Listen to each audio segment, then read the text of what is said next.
Catch all the action on News Channel 2. Good gosh almighty, it's so exciting. Catch the CFL games.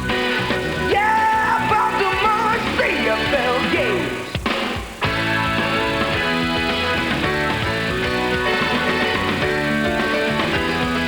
Got more power than a lightning bolt. Come on, everybody, feel it in your soul.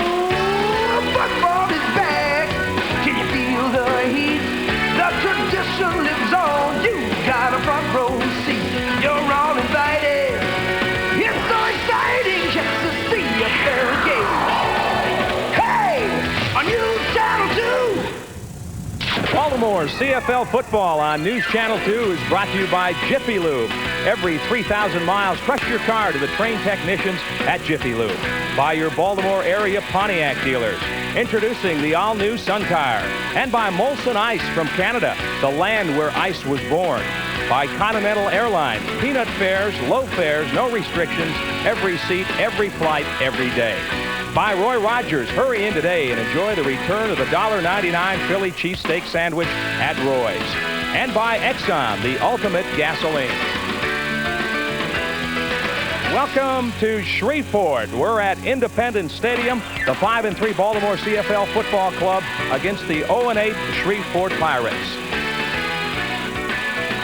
Hi, everybody. Scott Garceau and Tom Maddie with you. And Tom, if I told you 6-3 at the halfway point, that's what Baltimore would be with a win, I guess you'd take that.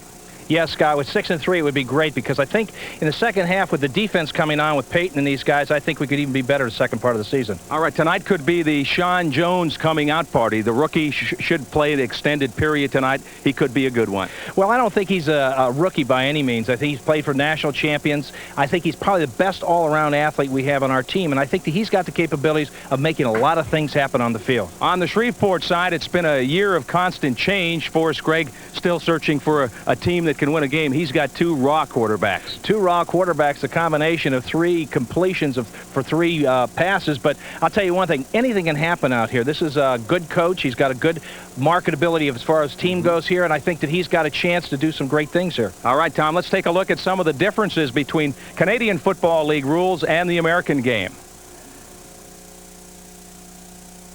Here, Tom, you see the wider field. Obviously, that's a big change. Well, there's no question. There's about 4,000 square yards more playing area in the CFL than the NFL, and that makes a big difference because they can really get around those corners and get there. Obviously, some of the differences right there. Well, you take a look at there's 3 downs versus the 4 downs. You have the 20-second clock instead of the 45-second clock, so that limits the substitutions. Also, you have the single point, which is a rouge, where you kick the ball through the end zone on a punt or on a field goal, so that gives that single point. And the other thing that really makes this game as exciting is the fact that there's backfield in motion. You can have 5 guys moving towards the line of scrimmage at any time at full speed. In the NFL, you only have 1 man in motion. He cannot be turned upfield. You're looking at Don Matthews and now Forrest Gregg, the two head coaches, as they prepare their teams for the kickoff. Just a beautiful night here in Shreveport. Say no chance of rain tonight, so we should have ideal conditions, and that's a fast grass track down there, Tom. Oh, boy, I'll tell you something. The middle of the field, as you can see in the outline of that field, you see where they've added on.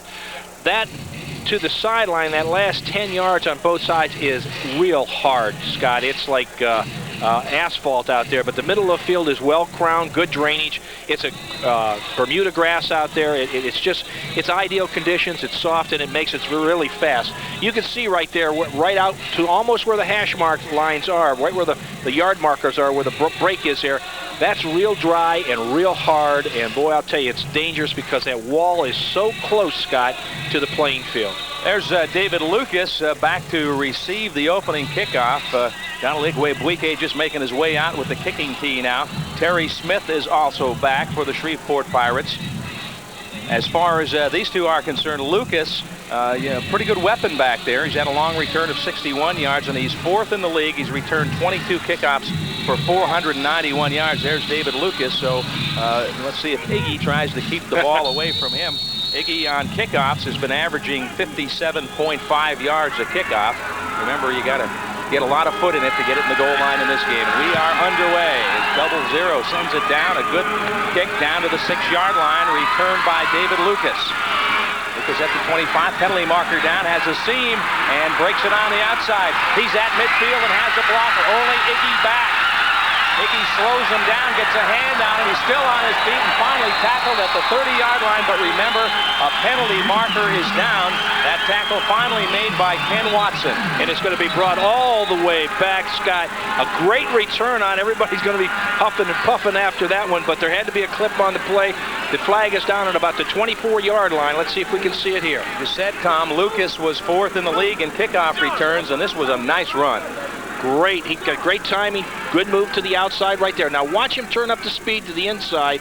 Flag goes down right about there. Breaks back out, back in. Watch it. He's got good moves, good speed. First down.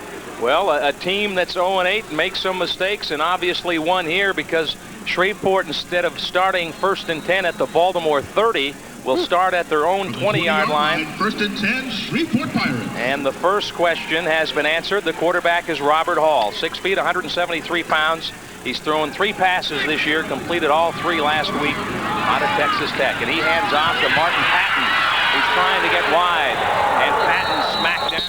Short gain on the play over around the 21. Again, good pursuit by the defense, Scott. Baltimore coming right to the outside, a quick pitch to the outside, and make good pursuit. This is a huge offensive line. Donnell Johnson, Terry Beaufort, Mike Stoll, the only guy that's in there that started last time against Baltimore. Heidenreich, a 300-pounder at right guard, and big Fred Childress, 345 pounds. Now the special teamers, Hall, the quarterback, Benjamin and Patton, the running backs, the wideouts, Walker, Thompson, Moss, and Lucas. 2nd down and 8 from the 22-yard line. And back to throw is Hall, rolling to the near side. Here comes some pressure, and down he goes, whipped down back around the 6-yard line. Good pressure up front by Scott Miller. Scott Miller broke the block down right away on it, came right, breaking to the outside. Again, right here from the line of scrimmage, you'll see him rolling out to the wide side of the field. Miller comes in the picture right there. Keeps under control, drives him all the way back. Good tackle. Scott Miller, a valuable guy. He's played offensive line. He's the long snapper and making his first defensive start here tonight. And now Kaner will have to punt from deep in his own end zone.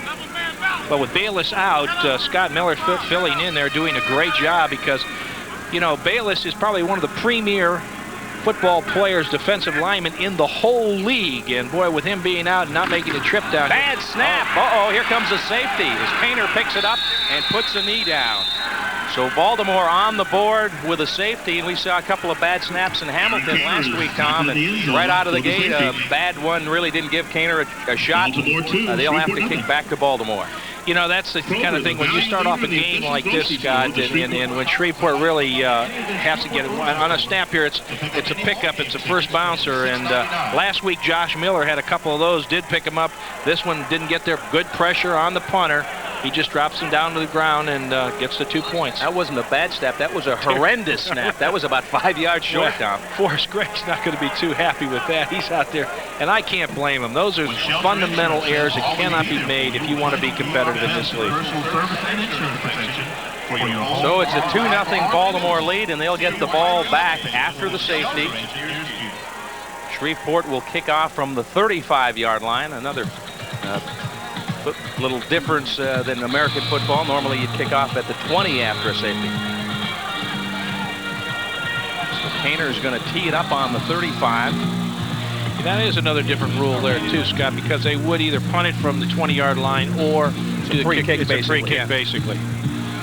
But in the CFL, it's a little bit different. There's a lot of different rules. Bjorn Nitmo, not Kaner, will put the foot into it. Nitmo, former New York Giant kicker, and back deep for Baltimore, there's Stan Petrie. Nitmo is probably, in my estimation, one of the real good kickers in the league and could be picked up. He's got a strong foot and gets the left foot into this one. Coming down at the 5, it's Stan Petrie. At the 20, and he's hit hard, stays on his feet, and gets close to the 25-yard line. Tackle was made by Anthony Shelton. Good hit down there. Let's check out the Baltimore offensive line now. And this is another big line, averaging over 300 pounds. Left tackle is Sharport Donish. Char, 6'6", 290-pounder out of Nevada, Reno. Guy Earl making his first start, 6'5", 300-pounder. Nick Subis is the center. Earl's twin brother John at right guard, and big Neil Fort, 330 pounds of him at right tackle. Sean Jones, Pringle, Tui Peloto, the running backs. Here's the kid, Sean Jones, making his first start and hands it off to Mike Pringle. Got a little opening and plows up close to the 30. Pick up about 5 yards on it. What you're going to see a lot of tonight is probably a lot of the running game, Scott, because they're going to take advantage of Pringle, who's right up at the top of the league in rushing, plus the ability of Sean Jones to be able to roll out and be able to do the job. He is he's probably, in my estimation, one of the best athletes, all-around athletes we have on our team. Well, Baltimore fans have watched Tracy Ham and his elusiveness and quickness. Don Matthews saying that Tracy's great, but Sean Jones has better speed. Play action fake, throwing upfield, complete to Tui Peloto and knocked out of bounds just across the 40 for a first down. Ron Perry on the hit. Let's take a look at the defensive line for Shreveport right now. Ray Savage. Ray Savage at end number 96, and a penalty will nullify the first down. There's Stuman, Browner, Cornelius, and Savage across the front. Osborne, Solari, and Perry, the linebackers. And Merrill, Fuller, Hunter, Worthman, and Johnson in the secondary. So Shreveport had a costly penalty on the opening kickoff. Now Baltimore nullifies a first down. Chris Armstrong was in motion, number 81 for Baltimore. Perry getting his marching orders from Sean Jones. Sean sets up, good time, throwing deep downfield, and the pass is intercepted. Trying to get it downfield to Walter Wilson, but Sean Jones picked off by Daniel Hunter. Hunter's second interception of the year, and Shreveport takes over, trailing 2-0. One of the first times that the franchise hasn't been able to go up and get the ball. Walter Wilson, number 84, usually a clutch receiver in those circumstances, going up, and you'll be able to see this is a great defensive play. And Hunter just kind of went up and got the jump ball, right? Good coverage and a nice takeaway. We'll step out. Baltimore leading 2-0. We're early in the first quarter.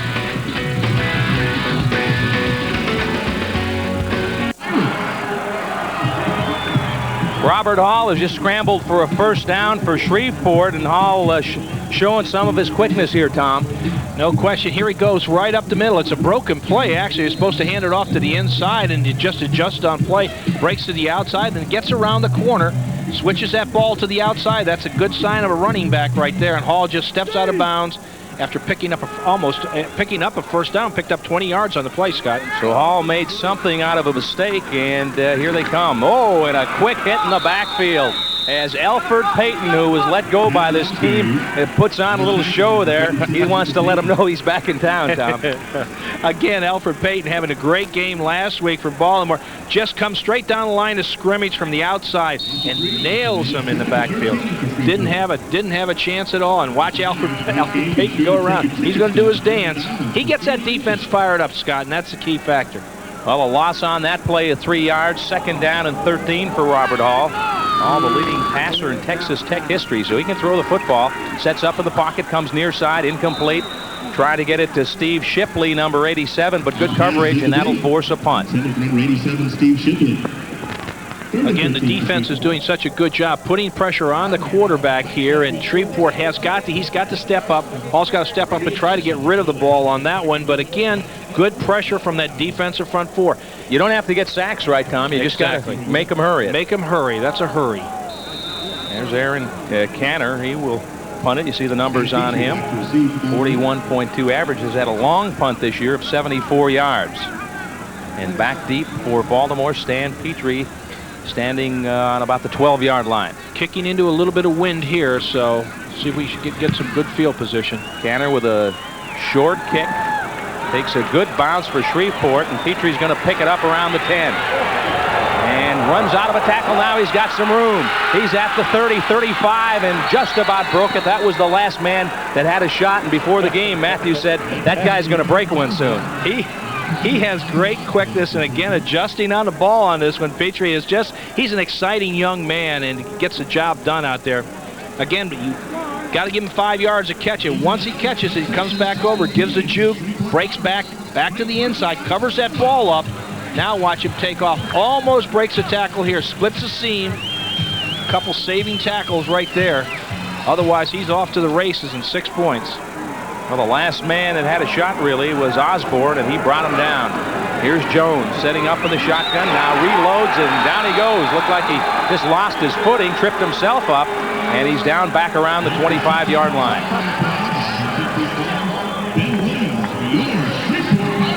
Ben Williams was in there pressuring, but watch his feet here, Tom. Like he steps up right into the pocket here, but watch the offensive lineman get back too much right back in there and really knock him back and trip him up as he's stepping back in there. So it puts in a long, second and long situation, Scott. Ball back at about the 25. They need to get up to the 47 for a first down. Rolling near side, looking to throw. Now he wants to run with it. Jones has some room in front of him. He's at the 30, up across the 40, and looks like he's got the first down as he gets up near the 50-yard line, and there's that speed. That's what I was talking about all along. This kid has got the ability as an athlete to adjust in the backfield there.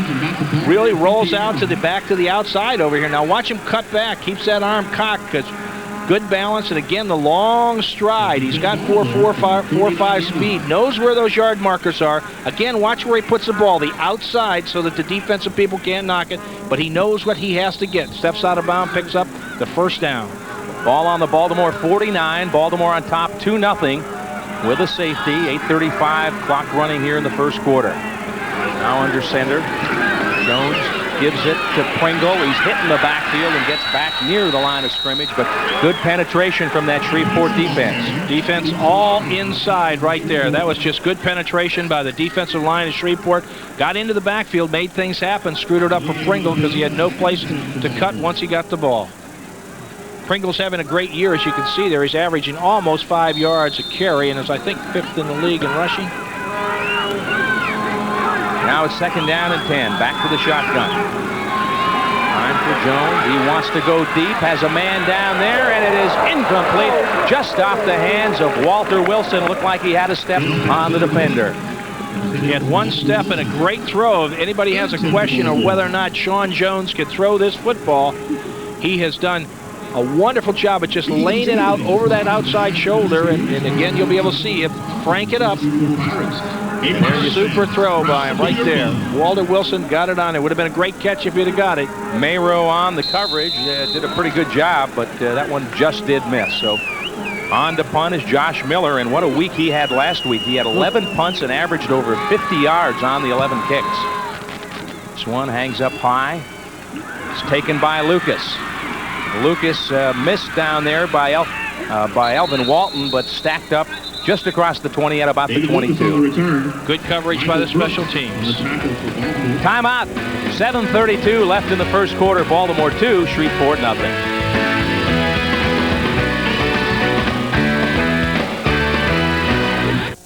Really?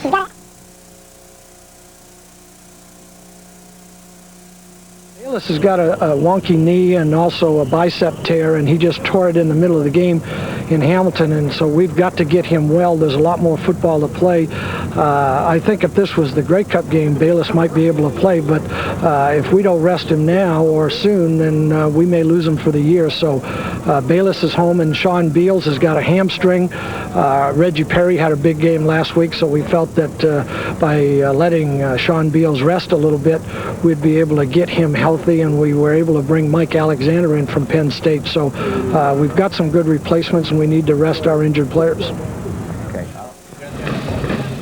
All right, Don Matthews talking about some of the injuries Baltimore's facing at the halfway point. The handoff there, not much going on. Reggie Barnes, a short gain as he takes it off right tackle. Number 7, Tracy Gravely up there. He's played outstanding this year, leads the team with 29 tackles. And Showell was right in there also, number 76, big guy added to the team this year. They're going to be doing some substituting a lot on the line of scrimmage tonight. Baltimore wants to be able to have fresh people in there with missing Bayless. They want these guys to shuffle inside and out. Malcolm Showell at the right rush end now, number 76, out of Dunbar High School in Baltimore. Played football and basketball for Bob Wade. And here comes a short pass. It's complete. And the gain up near the first down yardage marker, and good for the first down on some second effort.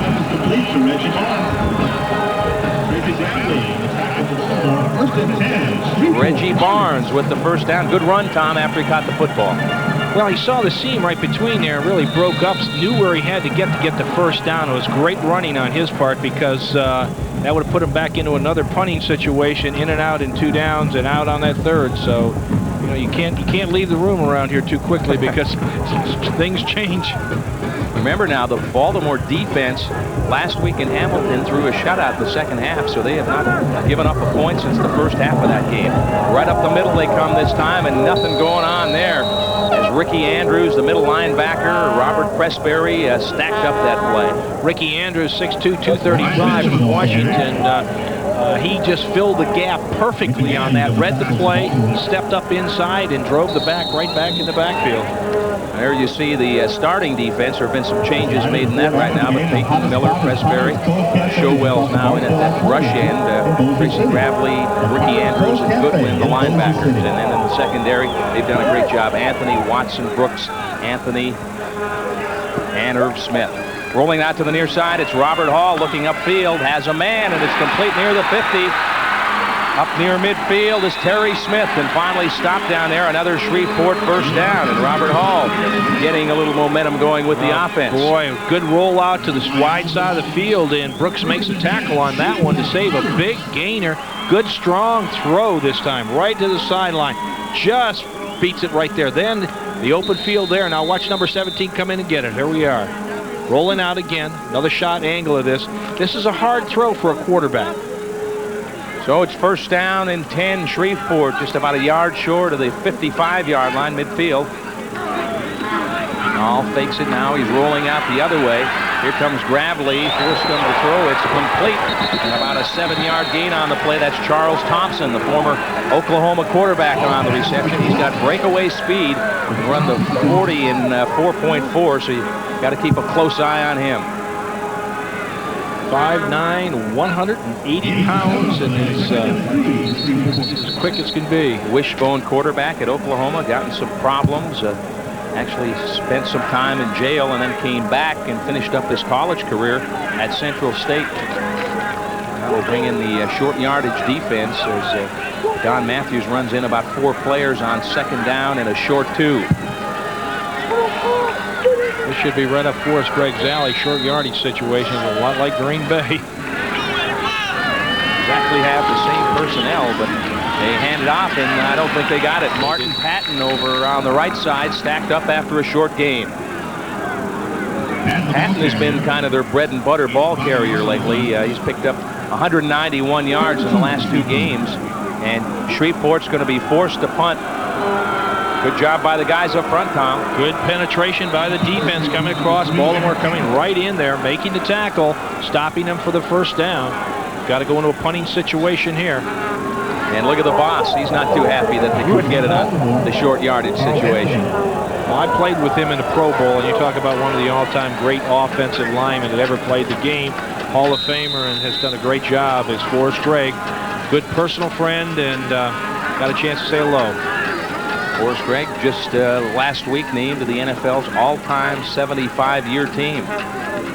Snap all right this time, and Canner hits a good one. Let's see, back there at the goal line. Whoa, it looked like he was going to take the single and then decides to bring it out in a little, not really sure what Carl Anthony had in mind there. Well, I think what he did is he saw that he was still outside in a playing area. He had to run the ball. He looked down at the lineup at the goal line right there and said, hey, listen, the momentum did not take me back in.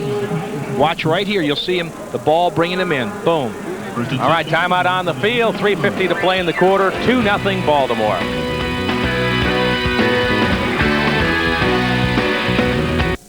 Baltimore CFL football on News Channel 2 is brought to you by Admiral Auto Insurance. Proud to share in professional football's return to Baltimore.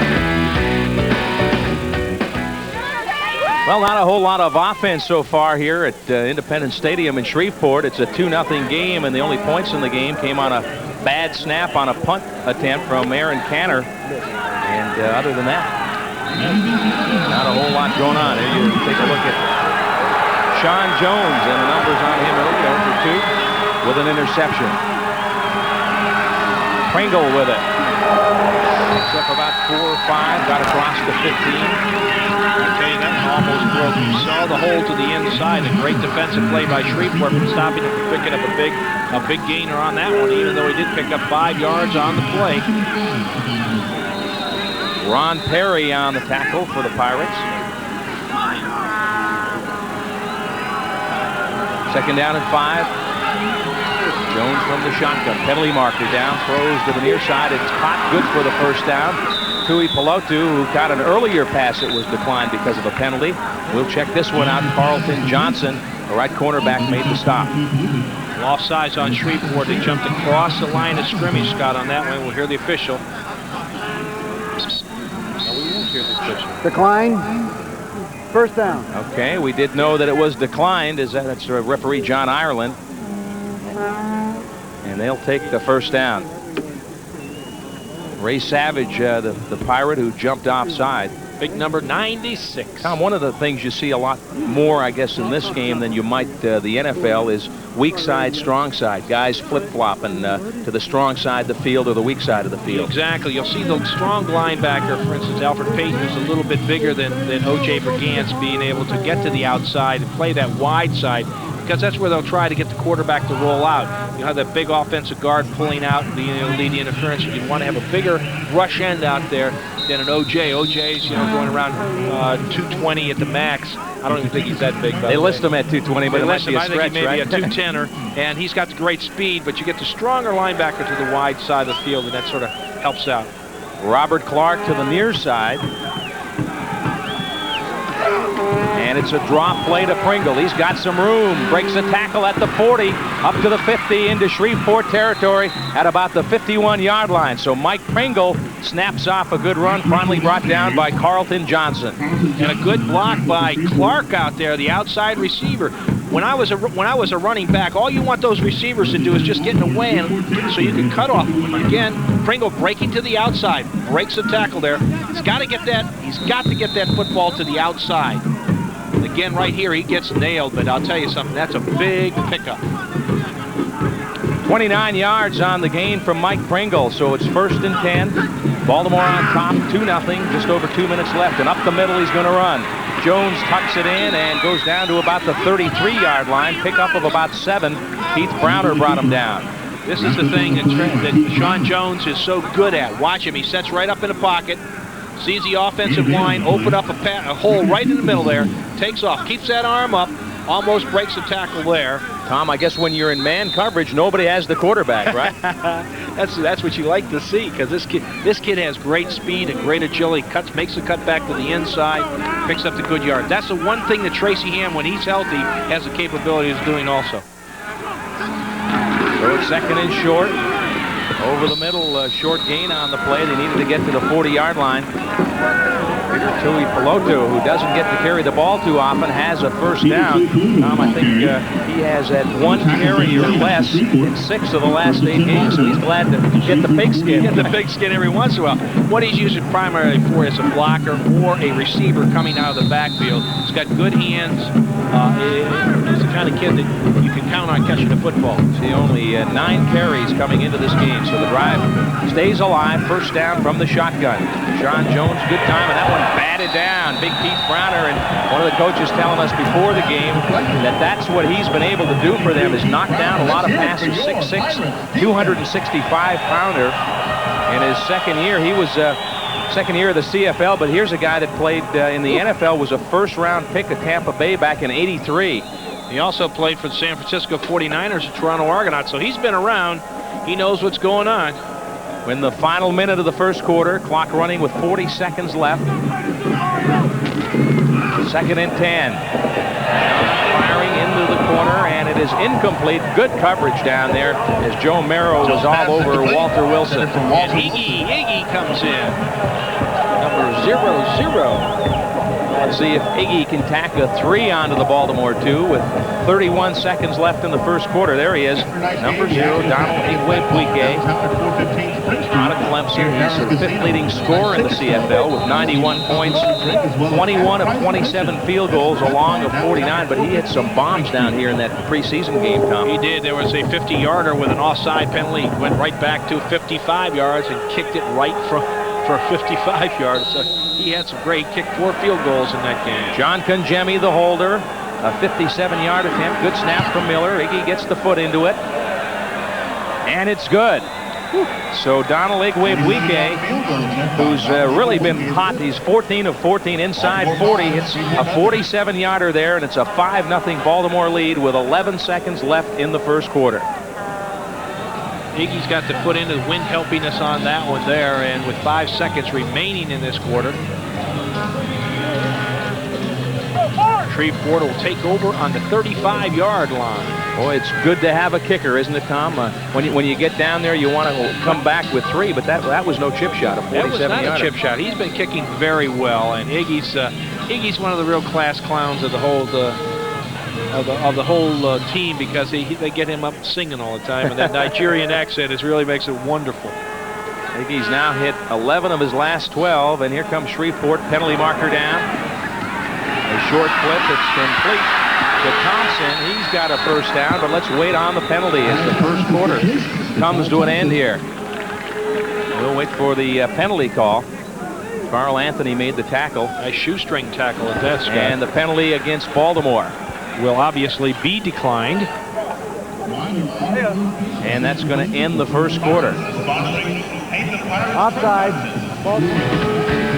We'll be back. We've played a quarter. Baltimore 5, Shreveport nothing.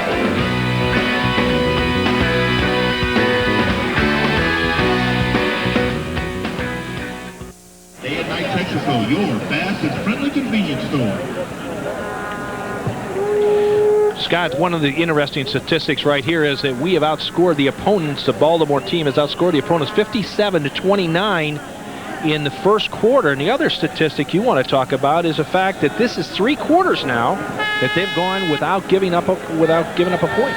Shut out Hamilton in the second half last week, and I don't think you see that too often. Not too often in the CFL. You know, this is a game where they score lots of points, and for the defense of Baltimore to only score to hold them for 3 quarters. Whoa! Little jump offside. Like the right guard, Heidenreich, had a little hitch to his giddy up there. Giddy up. Procedure, Shreveport number 65, still first down. Yeah. He's a rookie. That offensive line for them, Tom. Again, you'll be able to see just a jump off. You know, he liked to be to pull himself back with a little string and pull it back in there. But this is a big, big offensive line. We have to talk about these guys. A lot of those guys have recently been picked up, cuts from NFL camps, and of course, Greg may be able to mold them in the second half. All setting up. Near side toss to Thompson, complete. Short gain on the play, back to about the original line of scrimmage. Brings up it's just a halfback coming out of the backfield. And what the strategy is on that, Scott, is what you've got to do when you're a back coming out of the backfield. You've got to hook up in between those linebackers, and usually are an outlet receiver for the quarterback if he can't find his primary receiver downfield. Picks up 5 yards on it. The odds are that maybe he could break the tackle and pick up bigger yardage on it, but it's an outlet pass. Now second down and 10. Robert Hall, the rookie quarterback, making his first start. Here comes a blitz from Bradley, but he gets outside of that, and he's going to keep it. Midfield, and whoa, lost his footing short of the first down to about the Baltimore 50, and the invisible man made that tackle. I think somehow Matthews had his hand out there and tripped him up or something. Again, watch him right here. He just trips over his own feet. He's cocking. Now watch him. Right here, the line comes out there. Ba-boom. Trips on the turf. Alvin Walton, the ex-Washington Redskin guy, 2 Super Bowl rings, comes up there, makes sure he gets down and puts him in a punting situation. He faked out himself on that move. He got too tricky with his feet. He almost did a complete flip on it. I wish I could do that. Canner back to punt. He's standing on his own 45-yard line. See, it was Anthony back last time after Petrie had been back the first time. Oh, and right through the hands of Canner. Joe Washington after him, gets a foot on it, but it sails out of bounds, and Baltimore will have excellent position out near midfield. Again, another bad snap. And these are the kind of fundamentals that Shreveport has to overcome. Again, look at this one. Up Bad and high. snap, but catchable, I would think. But catchable. Yeah. A little bit high. Tries to make a valiant effort here to cut it. But, boy, I'll tell you one thing. Good penetration by the Baltimore special teams. Getting them in there gives them excellent field position, Scott. Buford on the snap. And it was high, and the first one was 5 yards short, so he's adjusting in the right direction at least. I wouldn't want to come to the sideline when you make those kind of mistakes, because I know Forrest Gregg's going to be over there, and I tell you, he's not going to be a happy camper. Special teams so important in this game. It's a 5-0 Baltimore lead, second quarter. And Jones on a little screen pass, penalty markers down, went in and out of the hands of Tuipulotu. Looks like there could be a holding penalty on Baltimore here. The officials have the flag down right about the 55-yard line. Well, we might see some different things. That's a play we haven't seen much of this year. Also might... Oh, offsides on Shreveport. Also might see a few different twists. Offside. Shreveport, number 25. Repeat first down. Scott, on that offsides there, I think what you're going to see sometimes is they've got to give that yard 1 yard off the ball. Number 25 came up inside off that yard, and you know, it's a tough rule to get used to because you've got to play off. It may have been blitzing because that was a defensive back that was called for the offside. You take a good look at Sean Jones from the end zone. 3 receivers coming to the near side, and the pitch goes to Pringle on the right side, and he is wrapped up, and down he goes. Nice defensive play as Ron Perry turned him in and made the stop. Ron Perry does a kip down there, jumps up. Again, this play pitched to the outside is sort of like student body to the right, and it's been very, very effective for Pringle, especially when he had that great game where he had 172 yards rushing. Right here, Perry, you can see the kind of athlete this guy is. Does a somersault right up into the kip with a uniform on. That is not easy. 9-7, what'd you say?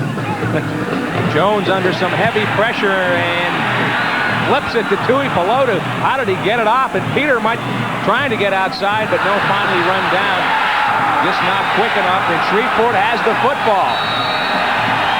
Play was not whistle dead. Shreveport comes up with the football. Ron Perry has it, and what a wild play that was. How did Jones get out of there? I have no idea how he got out there, and he dumped it off to Tuipulotu. Tuipulotu gets tackled. The ball is stripped. They end up with the recovery. Again, watch Sean Jones. Great balance right there. Flips it. Tuipulotu running, almost breaks it to the outside. And watch number 34 comes in, punches the ball out before it hits the ground. Recovered right there. The recovery was by Carlton Johnson. We'll step out. It's a 5-0 Baltimore lead.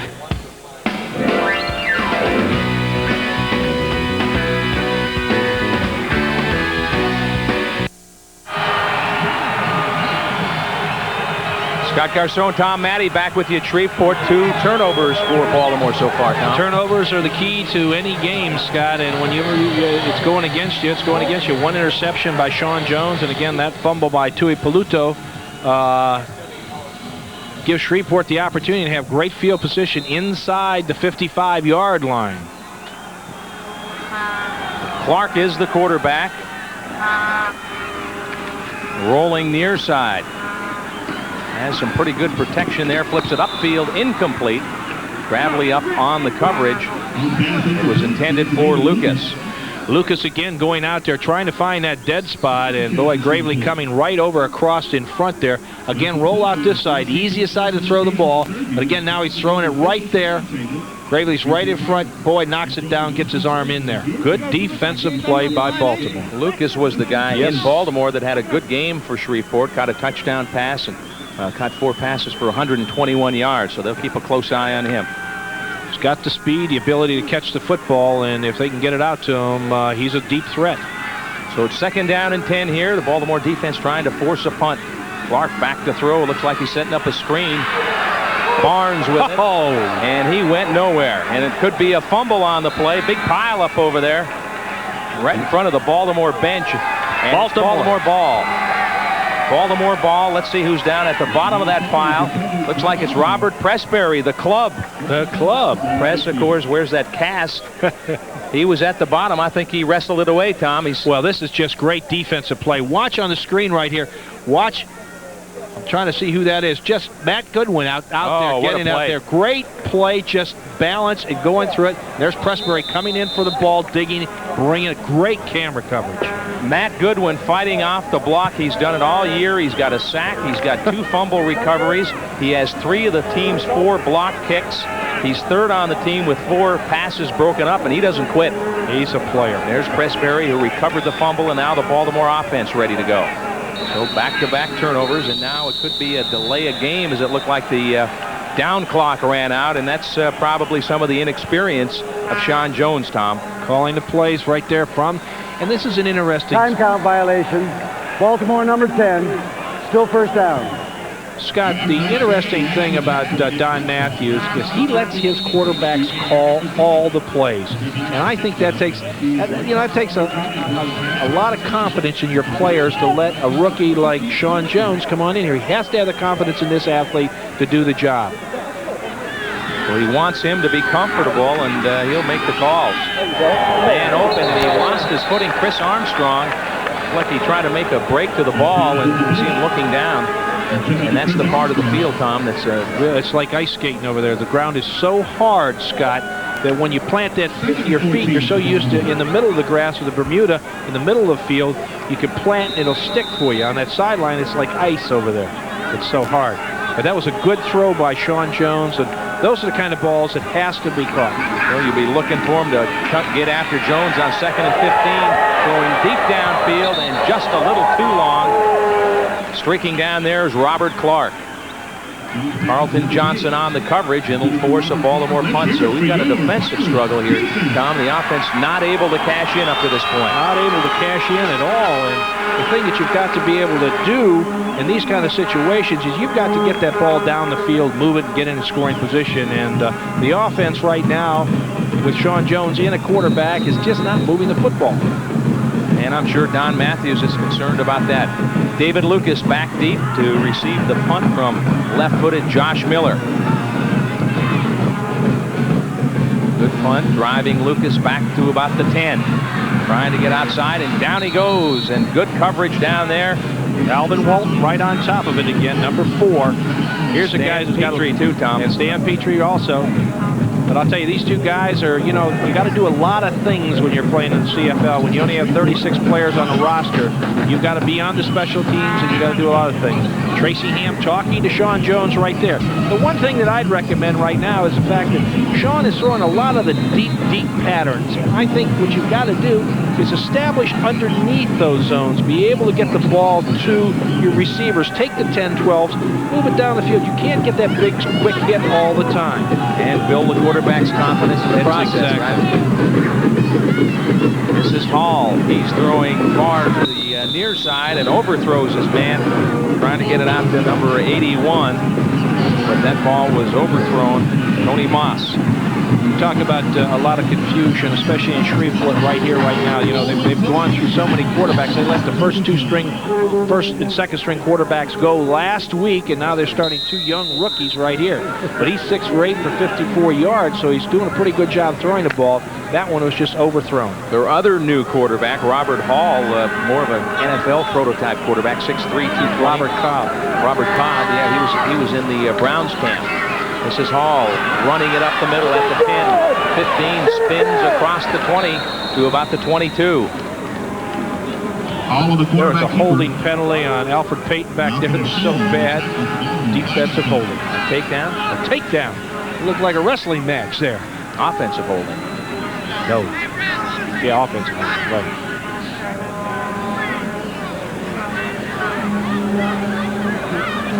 Holding. Shreveport number 68. Repeat, 2nd down. Ball went against the left tackle, Donnell Johnson. Get the goal line. Josh Miller had a great punt on that last one.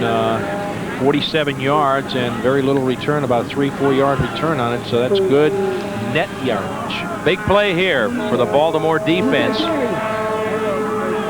There's the holding over on the left-hand side of your screen, and the takedown. It's a takedown I was talking about.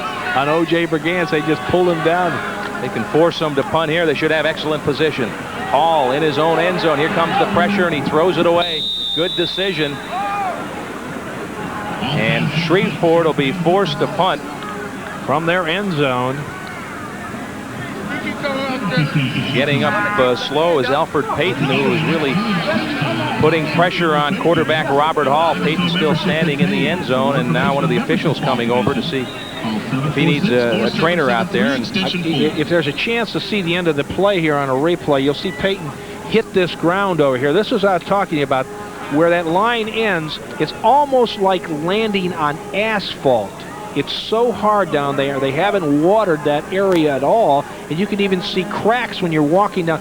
You know, as a player, the guys always used to like, and I did too, I like to walk around, take a look at where the soft spots are, where the hard spots are, to figure out what you're going to have to do with your footing in those areas. But boy, he took a real nasty fall when he made that tackle on the quarterback.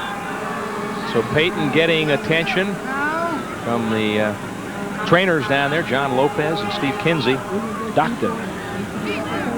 We're going to step out here. 8:36 to go in the first half. Baltimore on top of the Pirates, 5-0.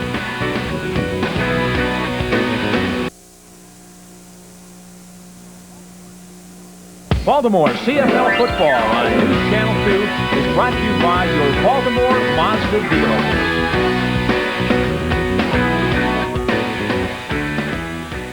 Welcome back to Shreveport. 5-0 Baltimore on top, and Alfred Payton still getting some assistance down in the end zone.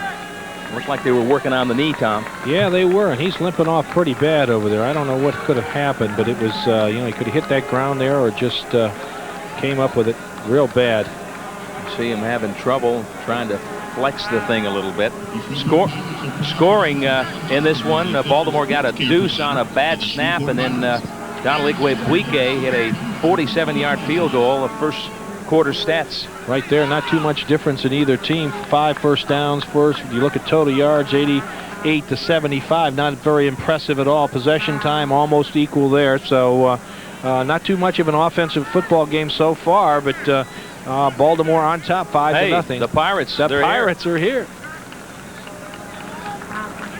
This area kind of divided. You got Dallas Cowboy fans and New Orleans Saints fans. Houston fans. The high school and college football area. Grambling will play a game here. And I did the Weed Eater Bowl down here when Maryland played down here. 1990. Independence, the Poland Weed Eater. How do you like that one, babe? Aaron Canner about 10 yards deep in his own end zone. And Baltimore should have excellent position. Not a real good kick. Let's watch the bounce. Kind of a sideways bounce, and now it rolls dead inside the 40, and a penalty marker down. It's picked up, and Baltimore could have a touchdown here. Finally, Kaner drags him out of bounds, but what a heads-up play by Charles Anthony, Tom, as he picked up that ball, and they didn't give him the yardage, and that's why the flags are down. That's right. They get added on at the end of the play here. They have to give it was a lousy punt, number one. It was short, and what happens is you'll be able to see he's just sitting back there waiting for the ball to take the right bounce, and all of a sudden, boom. Shreveport number 34. And he picks it up. He knows he's allowed to pick it up, breaks through, and once you get past that first line, boy, it's all over. Well, Anthony showing some of his CFL experience, a guy that's been in the league 4 years, and the worst thing that could have happened was there was a 5-yard penalty against Shreveport on that play. Here's a better look at it, a wide-angle look. Watch right here. Watch him just pick up the ball. He is about 3 yards, so the flag goes down automatically on number 34. But great field position on about the 7-yard line. Look for Pringle. Sean Jones under center. 3 receivers come to the left side, and Pringle off right tackle runs into a pile and plows down close to the 1. That's been, we've seen that play several times, Tom. 3 receivers come to the left, the ball goes to the right. Exactly. What they're trying to do is do misdirection on that. We've been running Baltimore's been running that quick pitch to that wide side with the 3 guys out there leading the block, so they're looking for it. So what they're doing is coming back with a counter play to offset the defense. Steve Barato, the offensive coordinator, bent down with head coach Don Matthews. Now the official steps in. Shreveport takes the timeout. All right, you're allowed 1.5, and Shreveport elects to use theirs right now. They may have been a player short.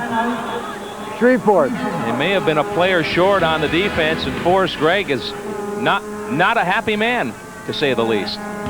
Will step out. 5-0 Baltimore.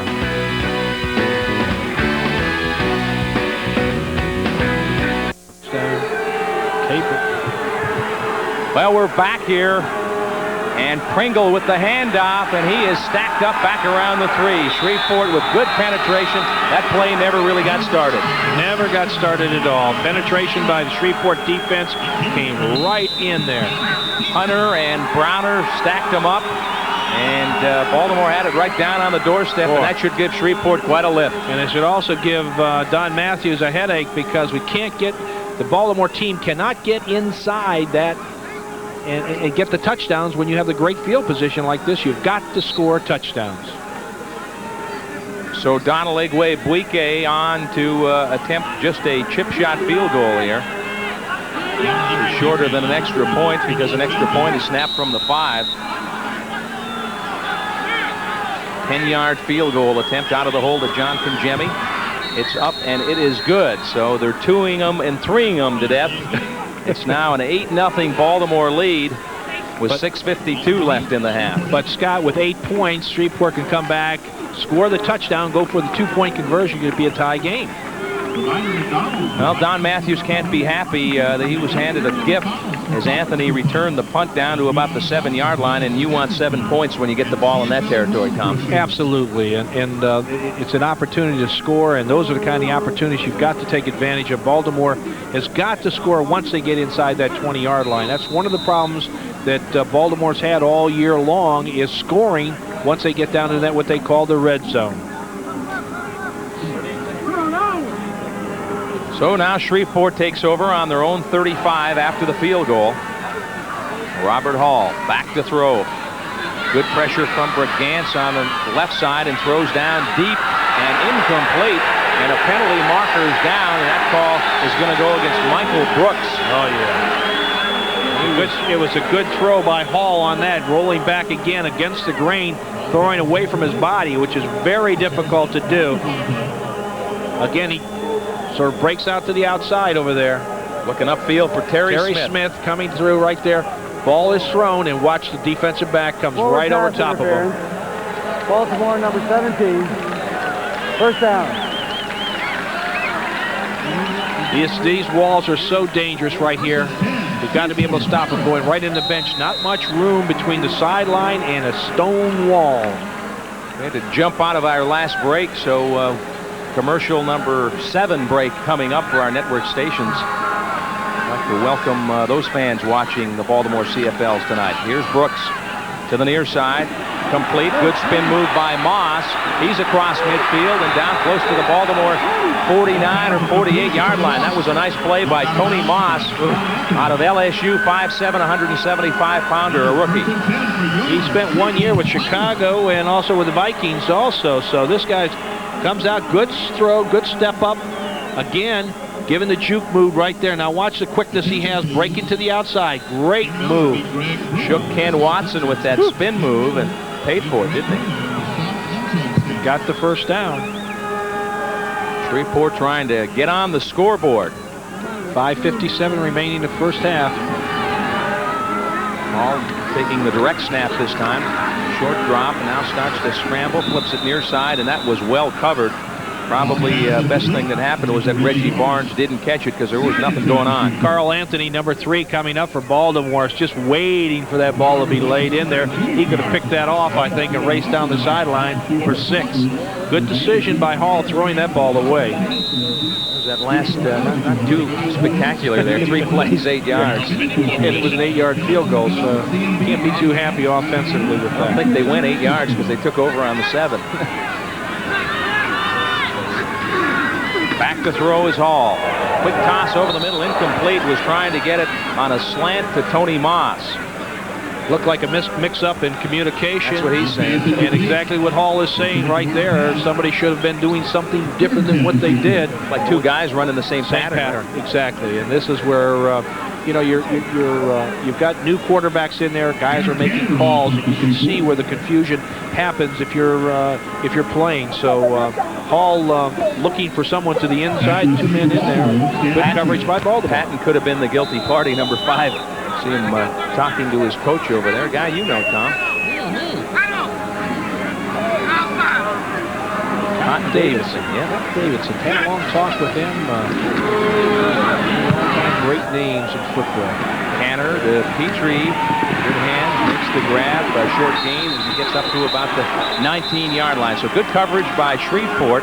Canner hung it up and gave him a chance to get downfield. Petrie is tackled immediately. Not quite the field position that Baltimore had the last time they took over. For sure. 8-0 on 2 Iggy field goals and a safety.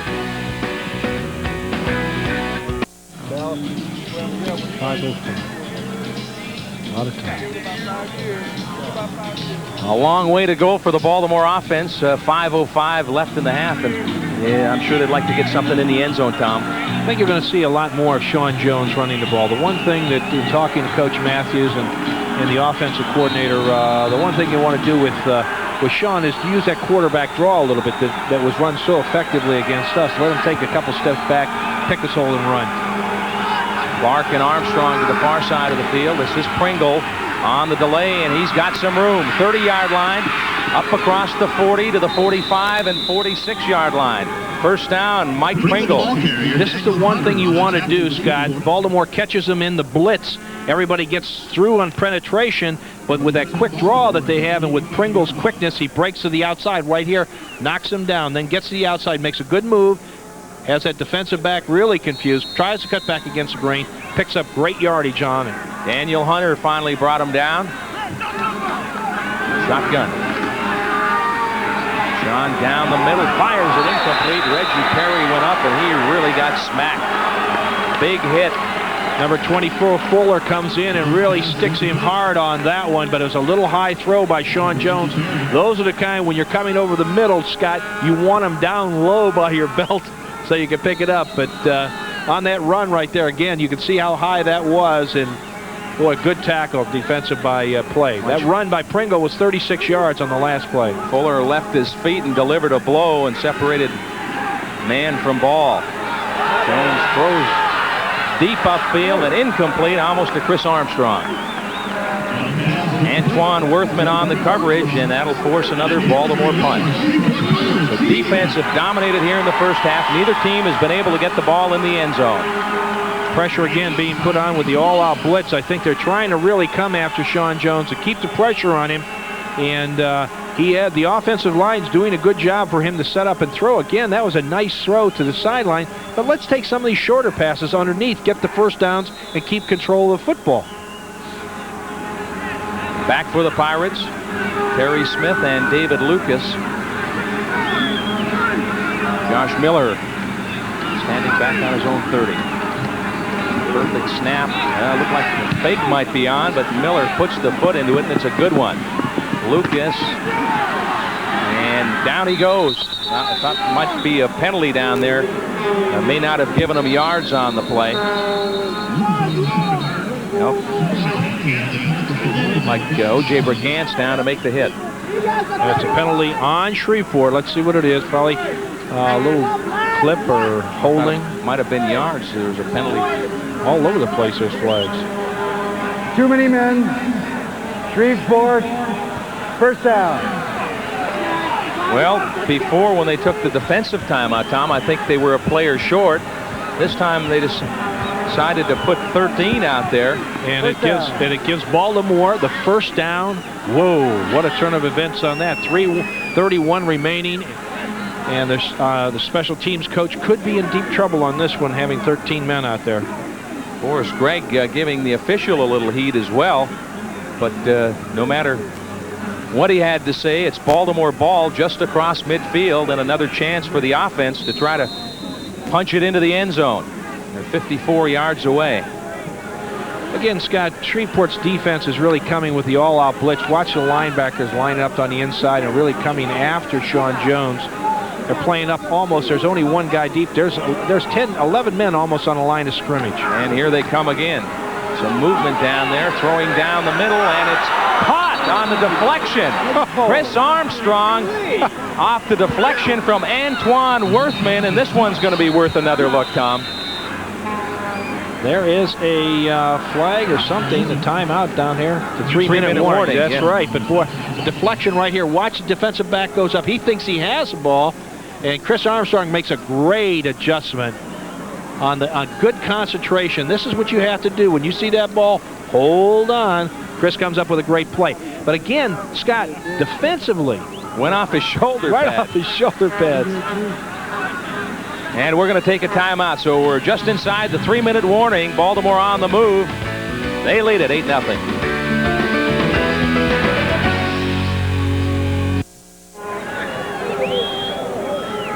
A 34-yard gain on that.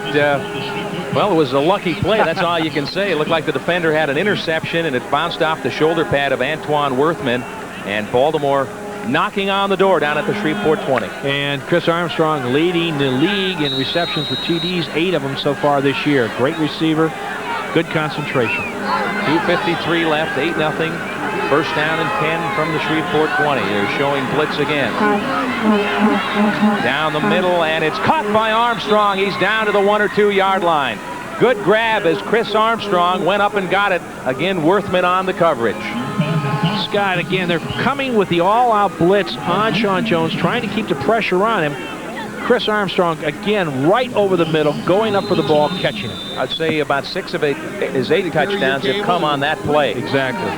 And a good spiral thrown right directly in there. Good reception, good concentration, right into his arms. 19 yards on the play. First and goal from the 1. Student body right, Pringle, and he goes nowhere. Mike stacked up. They have lost a half a yard on the play. And that Shreveport front, you got to give them credit, Tom. They stacked up the run down close. Ray Savage busting in there. Baltimore needs this touchdown. Again, the penetration. Pringle going right up to the inside, and look at the penetration. He's across the line of scrimmage in the backfield. Pringle has no place to run. You're standing him up down there.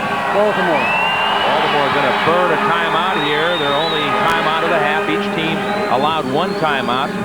And the quarterback, young Sean Jones, probably not a bad idea. This is a big play. Let's go over and see what the coach wants to run and how we can get it in the end zone. Well, it is, and it's smart football on his part. You know, he comes over to the sideline. You might as well use it, right? That's right. There's 2 minutes and 18 seconds remaining in a half, and if there's ever a critical situation in a game, this is it right now for Baltimore. Sean Jones wants to make sure what he's going to call is the right play, and I think it was a great decision on his part to do this. Let's make sure we got what'll get us in there, and we'll have to see what that play is now. Look for Sean Jones to do a quarterback draw up the middle. From the shotgun. Gives it to Pringle up the middle. He fakes it, now throws into the end zone, incomplete. Faked me out, Tommy. He faked to Pringle and then rolled wide right and missed it. Oh, here comes the kicking team. You're down in a position where you might consider going for it on third down. Third down again. Or as you mentioned, perhaps a fake. Here's a look. It's a fake again. Just behind. Not a good throw. Iggy's in there right for the field goal, right in the middle of the uprights. Robert Clark was the intended receiver, and this is very similar to his last field goal attempt. Now Iggy adjusts the kicking tee. Jonathan Jemmy in there with his bruised ribs. What a great kid. Jemmy the holder spots it. And that one is through. So Igwebuike with his 3rd field goal of the game, but still no touchdowns on either side of the scoreboard. The offense comes out. They'll take it. 11-0. You don't see many 11-0 scores. 2:08 to play in the first half. There's Forrest Gregg, hoping he can get his offense on track, because certainly his defense has played well enough to win. His defense has played very, very good, and especially down inside that red zone. And they're just stopping Baltimore from getting into the end zone, and he's got to be very happy with his defense. I know that he's not happy with his offense. He's trying to find a quarterback that fits the mold here. And I wouldn't be the least bit surprised if in the second half you see Robert Cobb come out. He's 6'3", 220, Northeast Louisiana. He just came in from the Browns training camp. He's a big, strong kid. Saw him warming up. And Good arm, good strong arm. Not the maneuverability that Hall has, but again, they're looking for something in the future here. See how if they play it close to the vest here with 2:08 or try to push it upfield, they're going deep, going for it all. Incomplete, try to get it to Lucas, but good coverage by Carl Anthony. You take a look across the backfield for the defensive backs that Baltimore does have. They're all good-sized guys, good speed, good range, and capabilities of staying on man-to-man coverage. And that's what you have to find, because what happens in this league, there's so much room to run around out there. You've got to have speed. You got to have that center fielder, that free safety, Michael Brooks. You saw him come over to help out on the corner that time. 2nd and 10, back to throw, some pressure up the middle. Now got some room to run, but throws it complete to Thompson. Across midfield to about the Baltimore 49 and goes slamming into that wall over there. I hope he's all right. The bench and then the wall. Irving Smith on the hit, and there's really not much room at all, Tom. They had to extend this field to fit the CFL football field. Plus they had to cut the stands back, and I don't think they cut it back far enough. There's a 25-yard gain on that. He's out. Yeah, I don't know. Quarterback scrambling out. Hall again coming there. Throws back against the grain. Good reception. Watch the end of this play, because this is where Thompson takes a real shot out of bounds, and he just can't stop himself there. You see guys on that Colt bench trying to get out of the way, and let's hope he's okay. Let's hope he's okay. That's not a malicious hit there by no means. He's just pushing him out of bounds. His own momentum and speed takes him into the wall on that one.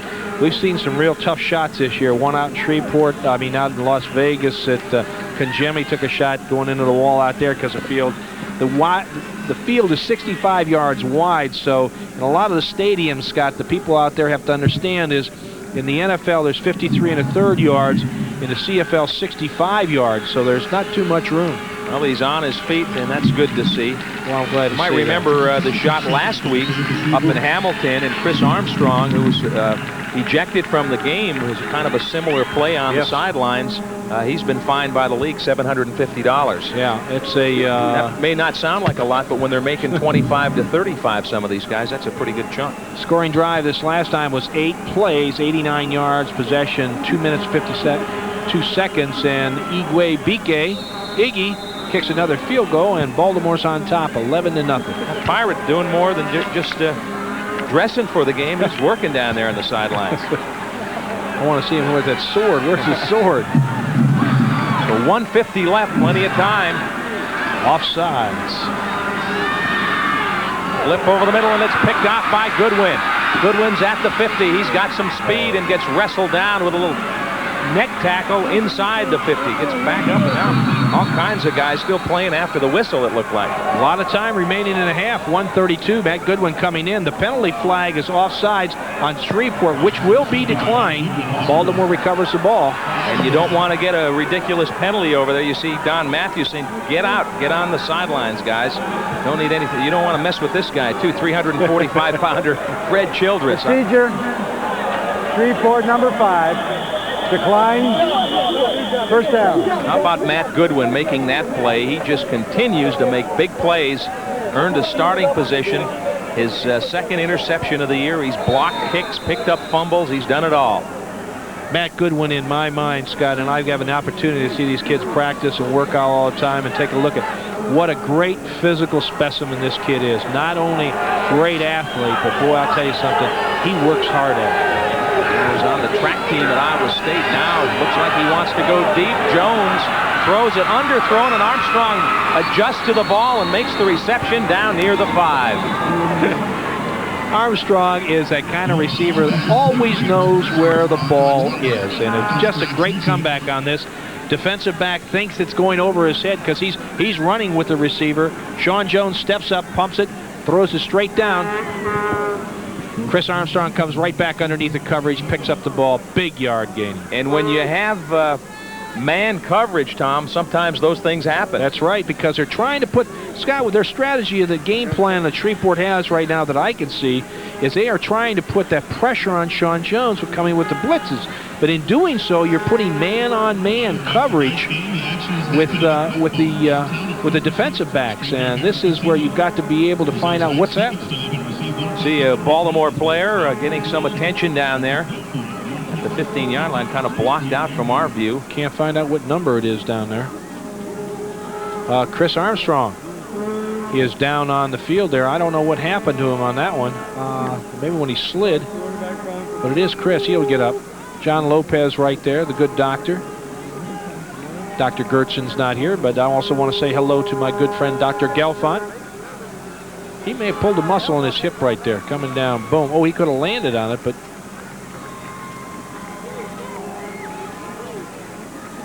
Oh, yeah. He grabs it in his back right there. Maybe he pulled a little muscle on it. He's limping a little bit as he walks off the field, but again, you can see him grabbing right there. A little pinch. But Dr. Mike Gelfond, I just want to say hello. Sorry he couldn't make the trip. And Baltimore back in a familiar position, but they haven't been able to get it in. Toss to the corner and touchdown.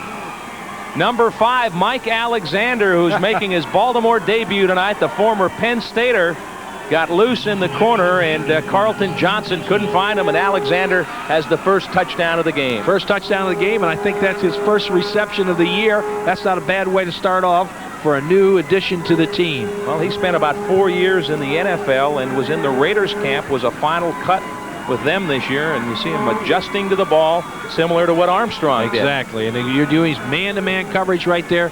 That's when the quarterback and the receiver has an advantage, because this defensive back is trying to cover man-to-man, and when the ball pops up in the air like that, he can come back for it, especially if it's under the coverage. High snap, but Kinjemi gets it down, and Iggy puts it through, and that'll put Baltimore up 18-0 with 1:07 left in the half. That hurt Kinjemi reaching that high with those ribs. You could see him a little limping off there himself. Wincing in pain, right?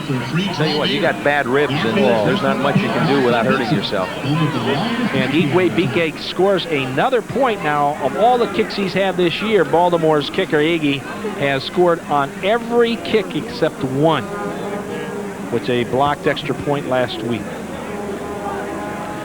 Baltimore 18, Shreveport 0, 1:07 remaining in the half. Kicking team coming out on the field right now.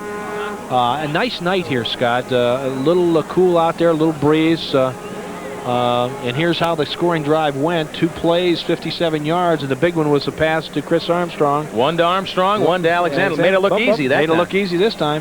Why did it take him so long? Well, I think a couple of good things are happening, Tom. Sean Jones is starting to make some plays and build his confidence. And the other good thing that's happening is number 8, Tracy Ham, can remain on the sidelines and get that quad muscle ready. Yes. And be ready next week when Baltimore's at home against a good Sacramento team. That should be a good game. Exactly. Sacramento tied BC last night. 15-15, and the Sacramento is a good ball club and should give great competition to the Baltimore Football Club. David Archer, their quarterback. This is Lucas on the return.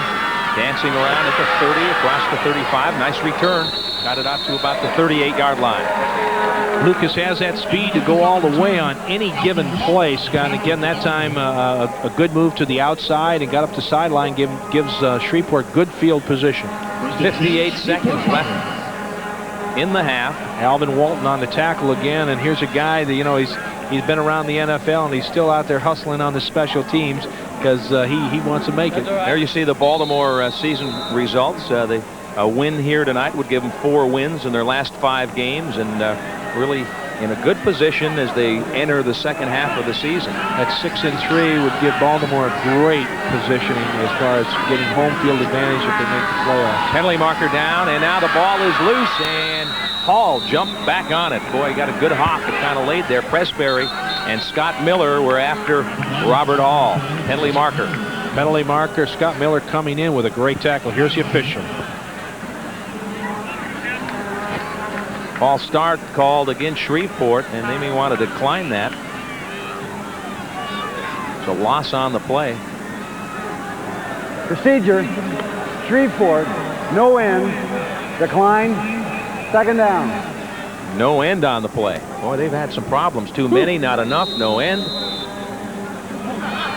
I guess when you're changing personnel from week to week, those things might happen. Well, if you take a look just at that offensive line, there's only one guy that was here during the exhibition season. That's the center. Well, that was the regular season when they played them. That's right. 4 weeks ago. And now Brigance just does miss. Hall to the near side, running for his life, throws upfield, and incomplete. Well, I thought it was intended for Lucas. It sailed over his head, and Thompson nearly made the catch. Thompson almost comes up with a great catch. Stan Petrie back on the coverage, as well as Watson. Good throw right here, and you're wondering who he's throwing it to. It looks like he's throwing it to number 81 right there, and then all of a sudden, boom, it's over his head. Lucas and Moss were up short, and then Thompson behind them. Not sure that's the way that pattern was designed either. 28 seconds remaining, which gives Baltimore a lot of time, again, still to be able to get down the field, get in field goal range for Iggy. Tanner standing back inside his 20. Stan Petrie standing at his own 41-yard line. Tanner hits a good one this time. High punt. Petrie from the 36. Back to the middle. Breaks the tackle and then really gets nailed. Big hit by number 34, and he's working the crowd. Ron Perry, he'll let you know when he makes the tackle. Good coverage. That was a good tackle. Give Shreveport credit. Good special teams on that, and Petrie gets nailed here again, catching the ball. Now watch the hit when he tries to get back to the outside, and it just comes right up on top. Boom! Those are the kind that hurt. You can laugh now. You're not down on the field anymore. I won't feel it tomorrow. You know, these guys will feel it tomorrow. Whoa. What did he say, Tom? What's he saying I don't there? know what he's doing. Some kind of dance, a mohawk or something. From the shotgun, 17 seconds left in the half. Sean Jones, he's not happy with his lead. He wants more. Clark is open and makes the catch and gets out of bounds at the 42-yard line. Good throw across the field to Robert Clark. 10 seconds remaining, and if they can get one more play in here. No timeouts, remember. They burned them. No timeouts, that's right. One more of those out of bounds, and you got time for a kick. Oh, you're right. Look at a great throw to the outside. Just leads him to the outside. Smart receiver. Looks it in, steps out of bounds, stops the clock. You would think the defense would be playing to the outside, knowing they don't have any timeouts left. Clark was wide open. 29 yards on the play.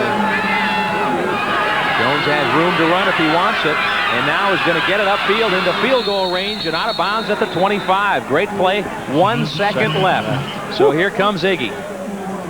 Smart play, aware of the time, and knew he had to get out of bounds, right? Heads up play by Sean Jones. This is an experienced quarterback. Even though he's a rookie in the league, I'll tell you, a good experienced quarterback from Georgia Tech, knows what he has to do, gets out of bounds, stops that clock, puts Iggy in great field goal position right here. Well, he's got a chance for his 4th field goal here in the first half.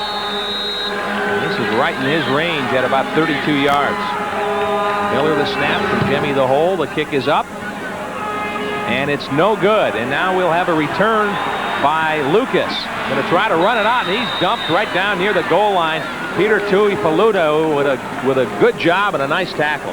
But also a great play by Shreveport. They're getting it out of the end zone and not giving the one-pointer away. Voided the single, got it out, and that's going to be the end of the first half. So Baltimore's defense, Tom, has now gone 4 quarters without giving up a point. And that's a great effort by Baltimore, because the one thing that Don Matthews really believes in is the defense. He feels that a team could be built around that defense, and with the players we have, and especially with the absence of Gerald Bayless tonight not being here playing, the team has really risen to the occasion. You can probably say hello to Gerald. He's probably home watching. Gerald, we welcome you. We hope you're enjoying the game and the broadcast. We miss you. The big guy. Hopefully Gerald will be back and ready to go against Sacramento next week.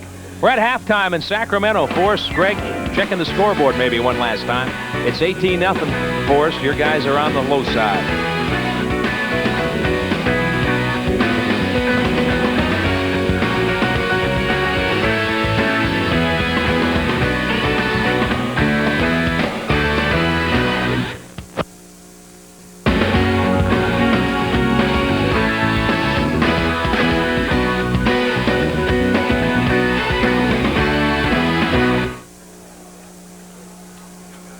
Welcome back to Shreveport. We're at Independence Stadium, where the Baltimore CFLs lead the Pirates 18-0, and the story again, the Baltimore defense, Tom, putting up goose eggs. Now that's what Don Matthews likes to see up there. The great defense tonight again, rising to the occasion. That makes now 4 quarters that no points have been scored against the Baltimore defense. We've had some injuries out there especially the absence of Bayless out there doesn't seem to really affect it right now because everybody else is rising to the occasion. The other key injury that occurred in the first half, Alfred Payton, and you wouldn't want to see him out for a game or an extended period of time because he's really done a lot in the game and a half we've seen him play. Exciting ball player, and the thing about Payton that really, he creates havoc out there, and he makes the other players also rise to the occasion. They really have to be able to play up to his game level, and I think he's a needed addition that we have. Just a quick note there, that field goal that Iggy missed right before the half, the shortest he has ever missed in his career. When he was with Tampa Bay, he missed a 35-yarder in Green Bay in 1985, and that 34-yarder thus becomes his shortest miss. So it says a lot about the way he kicks. They usually go through. They usually go through. 18-0 our halftime score. Now let's go to our colleague Keith Mills with the halftime report from Baltimore. Keith? Scott, as you said earlier, this is the halfway point of the season. 9 games down after tonight, 9 more to play. Now, when it was announced that the CFL was coming here to Baltimore, there were skeptics, old guard NFL fans who said the CFL would not catch on here. But thanks to Baltimore's hunger for pro football and a winning football team here on the field, some of those skeptics have been silenced. They kicked off this new era of football on Wednesday, June 29th, a preseason game versus Winnipeg. 30,000 curious fans turned out to check out the new team in town and remember the old one. The fans call them the Colts. Judges in Indianapolis and Chicago do not. And so far, the name game, one of the few setbacks for owner Jim Spiros. I'm not abandoning any fight, but I will not continue fighting on something that doesn't seem that there'd be a favorable outcome. 1st and 10 from the 43-yard line.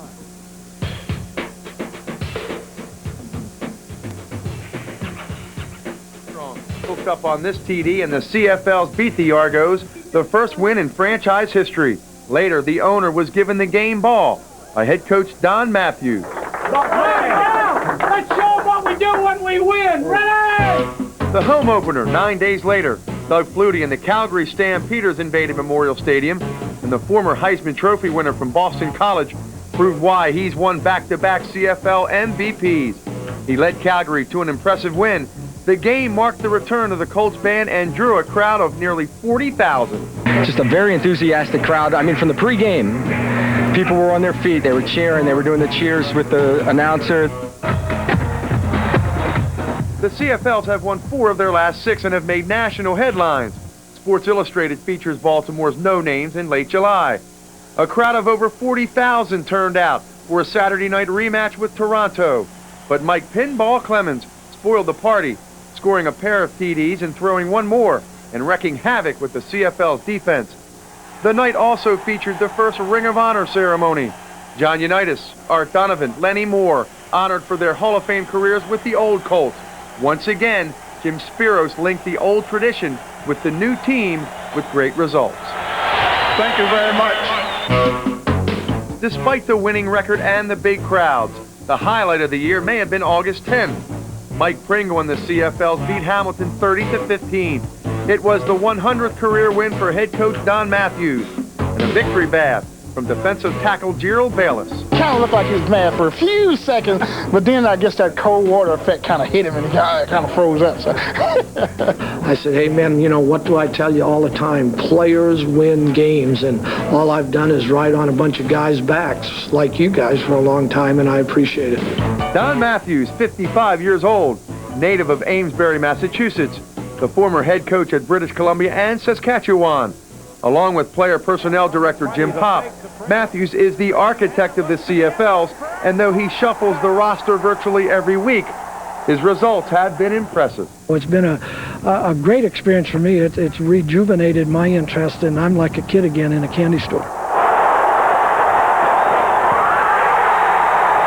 I think I have been around long enough, I've got enough experience to start enjoying the little victories that we get from week to week. And I'm watching these players, I'm watching the interest they have, the excitement they have when they go on the game, and that's all part of my enjoyment. And then the wins are just gravy on top of that. Of course, only time will tell if Don Matthews and his CFL football team are truly accepted by the football fans here in Baltimore, but you have to admit, they're off to one heck of a good start. And when we come back, it's time to head back to Shreveport. Scott Garceau and Tom Matty with first half highlights. Stay with us. We'll be right back.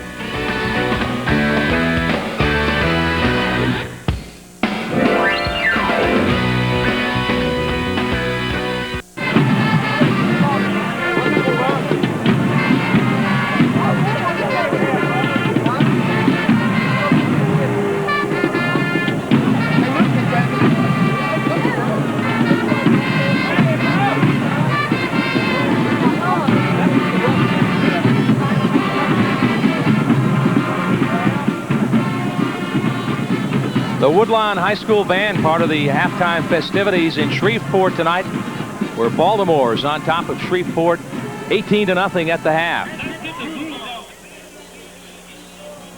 Baltimore's been active in the community. The CFL players and their wives have had a lot going on, and you can join the Baltimore CFL wives and help feed Baltimore's Hungry on Saturday, October 1st at 7:30 as the Baltimore CFL Football Club gets ready to take on the Ottawa Rough Riders. The CFL wives will hold a canned food drive to benefit the Maryland Food Bank, and all you fans are encouraged to bring a canned good or non-perishable food item to any Memorial Stadium entrance. For more ticket information, you can call 410-554-1040. And also on Saturday, September 10th, coming up at 5 o'clock, the coaches and players' wives in the Alliance of Black Women Attorney members will be dressed in football jerseys, collecting money for the newly founded Coaches for Learning Foundation, Incorporated. This nonprofit organization, headed by Don Matthews, will establish funds that will go directly toward a scholarship program for Baltimore City middle school students. And earlier this week, the wife of Coach Don Matthews, Maureen Sullivan, had this to say about the program. The Baltimore CFLs and the Alliance of Black Women Attorneys have created this program to assist Baltimore middle school students in the pursuit of academic excellence. We want to be able to give these children opportunities. The Baltimore fans have given us so much that we want to be able to give back something to community, and we think the best way to do that is through the children. So part of the community involvement of the Baltimore CFL Football Club.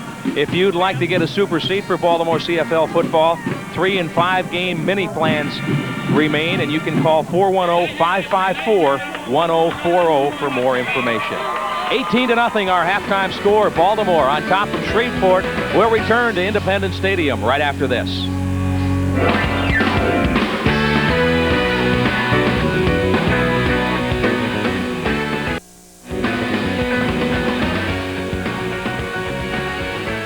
It's about ready to start the second half. Baltimore CFL's up 18-0. The defense has now gone 4 consecutive quarters without allowing a point. That might have people turning into the record books to check this out. Some highlights, Tom. First of all, Chris Armstrong, who had a big first half.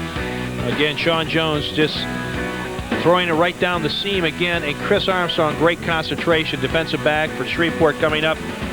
He's got 3 receptions right now for 94 yards. That long one right there. And the defense making the plays here is Matt Goodwin. Matt Goodwin picking this one off. Again, watch the athletic ability of this guy. Great strides. A sprinter in college, picking up his blockers, making a good tackle.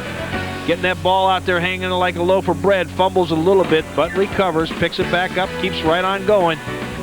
And the only touchdown in the first half scored by a man making his Baltimore debut, Mike Alexander. Mike Alexander right out there. Big receiver, tall. Sean Jones laying it up. The receiver coming back under it, getting it. That's the touchdown they needed. Baltimore needed to go into the locker room with. Shreveport will kick off to start the second half. As you look at the first half totals, and the statistic that stands out is time of possession. Shreveport 16 minutes and 11 seconds versus 13:49.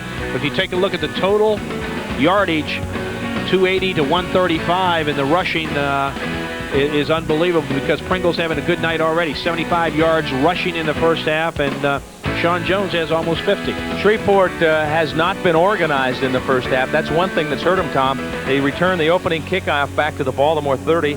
That was brought back by a penalty. They had too many men on the field one time, not enough another. Lined up wrong, it cost them a third time. So they're a lot of times their own worst enemy, right? That's exactly right. And whenever you're making those kind of fundamental mistakes halfway through the season, I think that's an indication of the fact that there's been so many changes here with the personnel in Shreveport. The Ornitmo skies it down to Mike Pringle. Mike across the 20, 25, trying to get wide.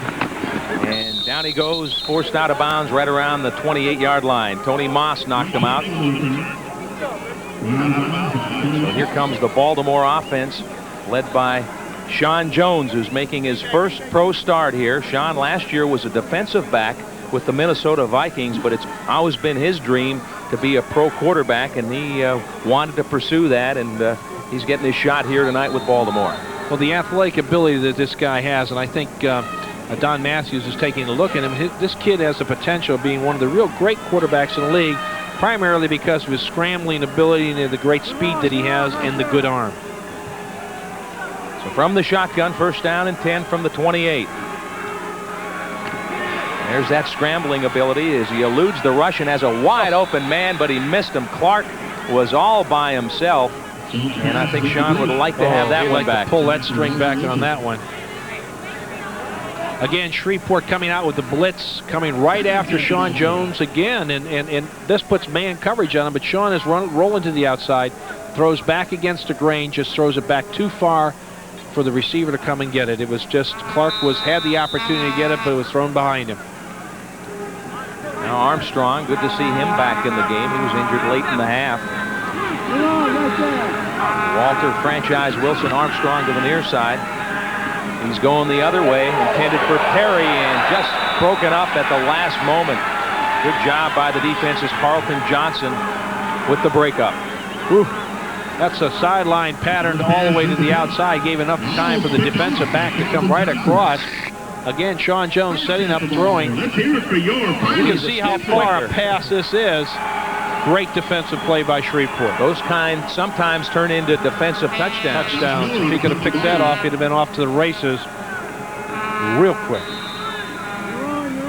Josh Miller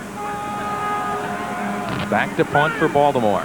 David Lucas and Terry Smith back to receive for Good snap from Miller, Scott Miller, and a good punt. Coming down at the 35-yard line, and Lucas goes down, and he's stormed under. Almost looked like a late hit there. Well, I'll tell you, the other thing is I didn't think that they gave him 5 yards on the play. And that's what Lucas ran right over to the official and said. And I believe it. It's a hard rule to call because you'll be able to see as the punt comes down. It's not 5, not is it? 5 yards at all. It's about 3 maybe yards. 3. I think it's a tough call. You almost need 2 guys back there, one where the ball comes down and one 5 yards in front of it. New quarterback. The handoff goes. Our boy Robert Cobb's coming in right there. 6'3", 220, a big guy, big strong guy, strong arm. Why not look at him, Tom? You haven't scored in the first half. Cobb has not played. As Tom mentioned earlier, was in the Cleveland Browns camp this year as a free agent. He's out of northeast Louisiana, so he's kind of a local product. You take a look at what Hall did as quarterback. He was 6 for 17 with 1 interception for 113 yards, and that's not too much of a working day for a quarterback. Second down and 6 from the shotgun. Bob sets up, fires to the near side, and it is incomplete. And a good hit kind of jarred it out of the hands. Anthony came up, and Lucas should have caught that ball, but it's incomplete. Carl Anthony coming up and making a great defensive play, hitting him right in the middle of the back just as the ball made contact with him. But that's the kind of receptions that the receiver Lucas should catch. Carl Anthony on the defensive play for Baltimore. So now it's a punting duel as Canner comes back in. These 2 left-footed punters getting a workout tonight. Aaron Canner out of Catawba College. Canner only averaging 39 yards a punt the first half. Had 5 punts. Miller had 3 for 45-yard average. Canner hits it high to the far side. It's a Shreveport bounce, and Petrie will pick it up. And not much going as he just does get across the 30-yard line. Good coverage by the Pirates, and Baltimore will take over on their own 31. You have to take into consideration Canner had a couple of them blocked. One blocked, and he had to run one around and a whole ball of wax. Caparati on the tackle. He's from Damascus, Maryland. Eagle Distributing, suppliers of Anheuser-Busch beers, is proud to be a major corporate partner of your Shreveport Pirates. Hey, Pirates fans, proud to be your bud. Well, I tell you, take a look at this. They're last in the league. Shreveport's last in the league in points scored, which is 147, and in points allowed, 341.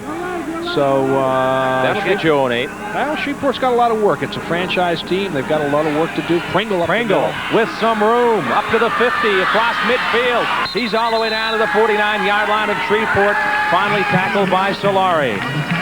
That puts him up over the 100-yard mark again. Keeps him right up at top of the league in rushing, so he should be almost about 120 yards now. It was his first pickup. Again, Pringle's quickness. Big guy out in front, number 68, one of the twins out there rolling through the hole. And again, Pringle breaking tackles, picking up great yardage on the play. 30 yards on the pickup from Mike Pringle. And why not try it again, but not this time. Shreveport said once maybe, but not this time. And there may be a short loss on the play. Ben Williams, tackle out of Minnesota, was there to greet him. Went right back to the well, right? Right back to the well, and the well lost 5 yards. Good defense by Shreveport, plugging up the middle on that time. Again, it was just a quick little draw right up the middle. Sean Jones thought it worked one time. Let's try it again. Well, now he's coming up with a second and about 15, 14. Was Big Ben Williams you were looking at, and here out of the shotgun.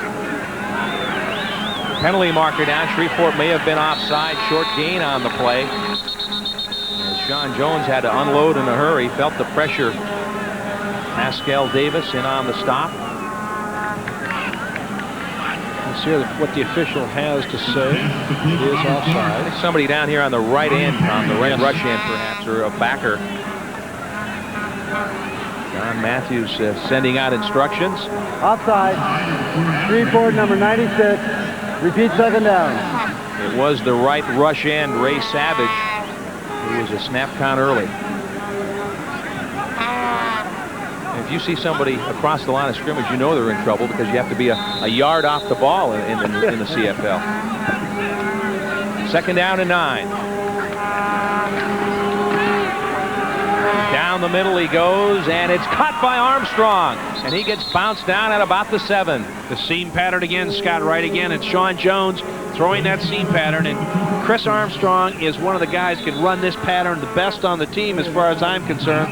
He just runs, breaks back in the inside. Perfect throw by Sean Jones, and good running after he catches the ball. Looks it in, tucks it away, makes sure he gets it. Keith Browner just getting back upfield. He was shaken up on the play, but says he's fine. And there's the throw, and that's a good pass, Tom. Great pass, 36 yards on the completion. Sean Jones getting confidence right now, keeping that offensive momentum going on it. Again, Chris Armstrong looking that ball into your hands, making sure you catch the football before you run with it. 18-0 in Baltimore, trying to grab some more here. 1st and 10 from the 12. Misdirection, flip out to Tui Peloto, and a good tackle as he's wrapped up immediately by Daniel Hunter. Sean Jones doing a counter rollout, letting the fullback sort of sneak out to the sideline, but the defensive back had coverage on it, was man-to-man. Turner coming up and making a good one. Again, Sean Jones doing the fake to Pringle. They had the blitz on again from the outside, and Sean Jones just getting the ball off. Perry making the tackle.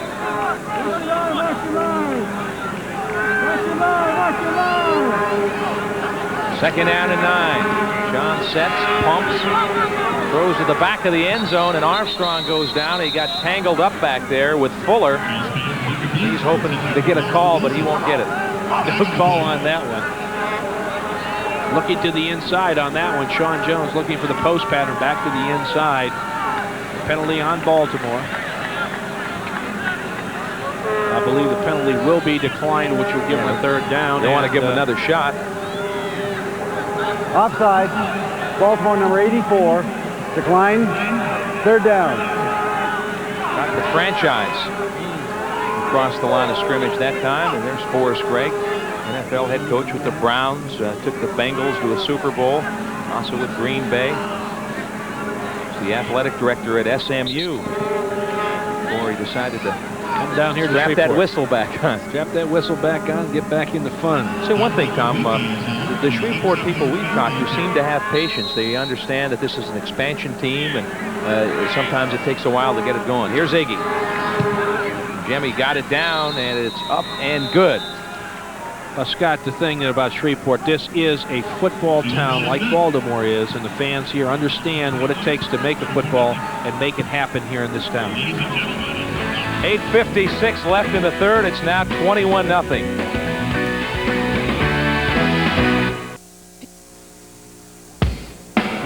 Baltimore CFL football on News Channel 2 is brought to you by Bud Schmidt Buick. Why settle for a Chevrolet? Buy a Bud Schmidt Buick today. I would like to welcome some of our football fans watching tonight's game from Shreveport, WLYH-TV in Lancaster, Pennsylvania, and down here in Shreveport, the fans watching on KSL-TV. Not enjoying the broadcast quite as much as our fans back in Baltimore. Cobb back to throw. Fires it upfield, and getting a hand on it was Ricky Andrews. Ricky Andrews coming right across, seeing the quarterback roll to the outside, and gets his hand up there. Number 91, the middle linebacker, Ricky Andrews, out of Western Samoa. Played 15 games with the Seattle Seahawks back in the 1990 season, and he's done a good job in the middle. I'd like to say hello to Dr. Ben de Guzman, who is a good friend of Marv Sturza. He's just come out of surgery. We hope you're enjoying the game. Our best thoughts go to you from the whole team. 2nd and 10. Cobb sets up in the pocket, throwing deep on the far side. And Irv Smith nearly picked it off. It's incomplete. Irv wanted that one. He was stride for stride with Terry Smith, and the former Maryland Terp nearly had his 4th interception of the year. Maryland coming up on the short end of the stick today. Duffner's getting defeated by Duke, I believe 49-16, which is not a good start for Maryland. Sorry to see. Schedule will get easier next week. Florida State, yeah, they come to college play. Irv Smith right there with great coverage on the play, almost has the interception, and it really was broken up by the offensive receiver of Shreveport. This is Aaron Tanner back to punt again, standing on his own 20-yard line. Takes a low snap and gets it off. Petrie lets it bounce, takes a good bounce for Tanner in Shreveport. And he stormed under, but there will be a penalty there. Certainly didn't give him enough room. That was Caparati who was right on top of him. He's looking like it's an NFL rule. Get the ball, but he's down there on the coverage, and got to give him that 5 yards. But you know, if he picks that up and runs it 20 yards, that 5-yard penalty isn't so bad, I guess. Yeah. Sometimes. No yards. No yards, says referee John Ireland there. So a 5-yard penalty will be marched off against Shreveport. Tom, we'd also like to wish a speedy recovery to Tim Bliss, one of our Channel 2 cameramen. That's right. On the mend, and wish Tim the best and hope to see him back at News Channel 2 in a hurry.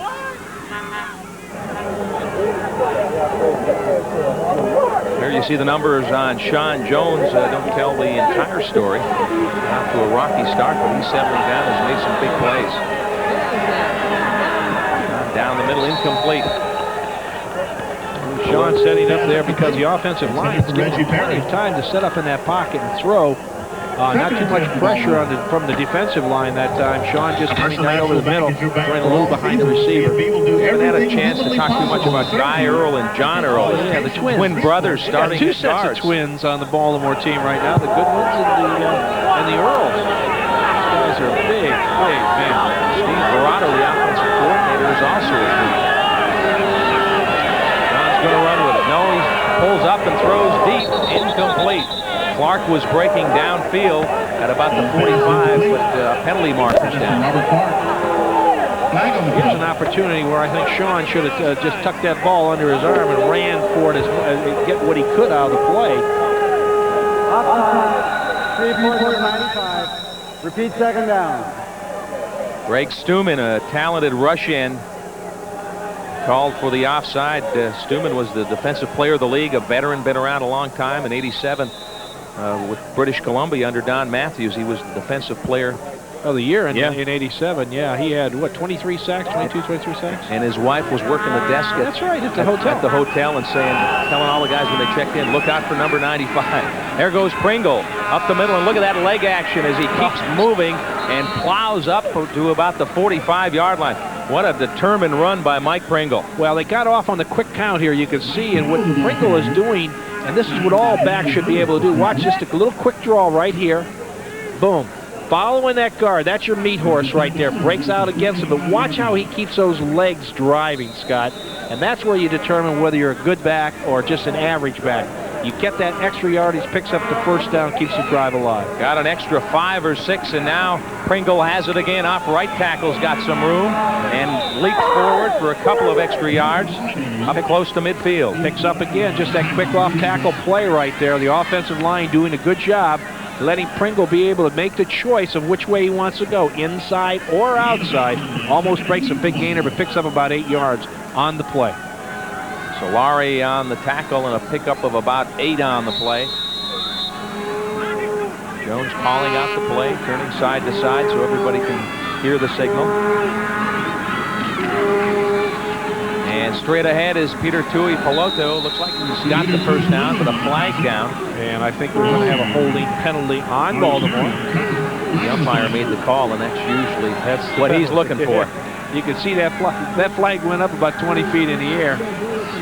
The umpire, the official that stands just behind the center. Let's hear what this call is.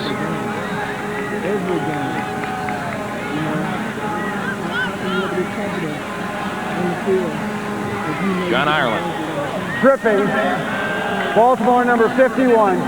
Repeat second down. Nick Soup is the center for Baltimore on that one, probably doing a little whiplash on that one. Coming across, Don Matthews not too happy with the call. Second down and about 12. They'll be coming after Sean Jones now. An obvious passing situation. No, they drop back into coverage. John looking to run, runs into his own teammate and recoils. Number 10 finally running out of real estate as Stuman nailed him, and he just kind of threw it away. Some of the fans looking for an intentional grounding call, and would have been called.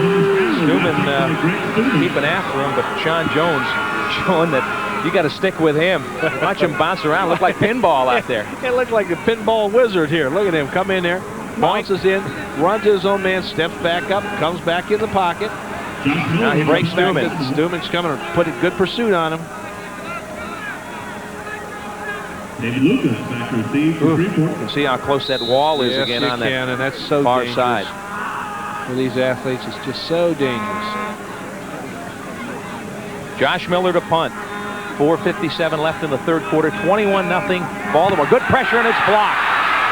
Shreveport picks it up. Stuman on the block, and they get it inside the 15 down to the Baltimore 14. Josh Miller making a great play coming up after getting blocked and hit on the play. Then what happens is they come on in, boy, I'll tell you. Came in absolutely, totally clean on the punt. Solari going to give a souvenir away. And Shreveport with their best chance to put some points on the scoreboard. Here it is right here.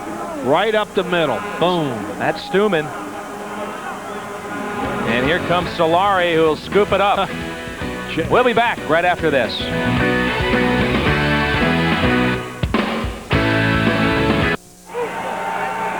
Well, Shreveport, after the block punt by Stuman, takes over. Excellent field position, Tom. They got a chance to get on the board and get back in the game. Back in the game very easy. It's only 21-0, as you well know, in the CFL. 21 points isn't anything to rest your laurels on. Shreveport's had a couple of close calls on this 0-8 run. They lost by 1 point to Toronto and 4 to Hamilton. And inside the 10, down to about the 6-yard line is Martin Patton. Good running by Patton on that one. Good call. Just a quick little draw. The same play that Pringle has been so successful on. Just right off tackle and good hard running.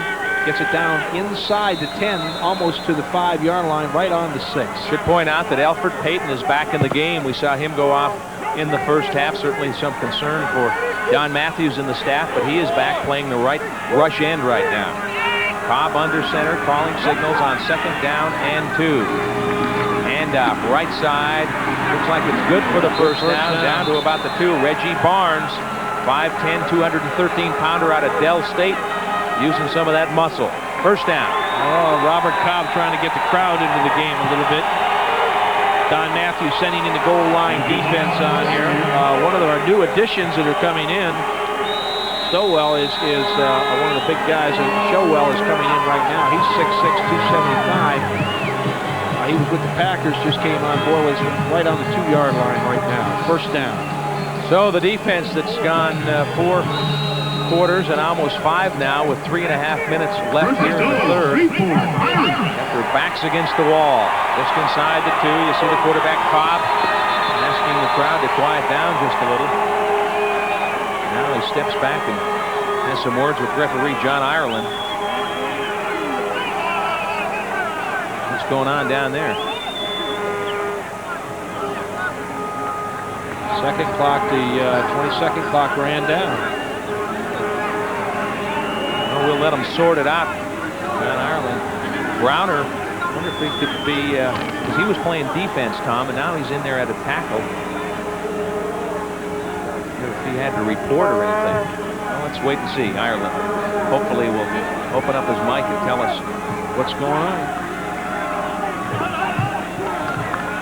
Nothing. Okay, they recycle the clock. It's back to 20 seconds. And it's first and goal from just inside the 2. You look at Cobb under center. Right side down near the goal line, but not in. Now you have to remember that they've got the 1 yard off the ball here, so all the quarterback has to do really is sort of fall forward on this. That was Martin Patton on the carry. Patton, 203 pounds. I don't think there's any question about what they have to do here in this play. They've got to go for the touch.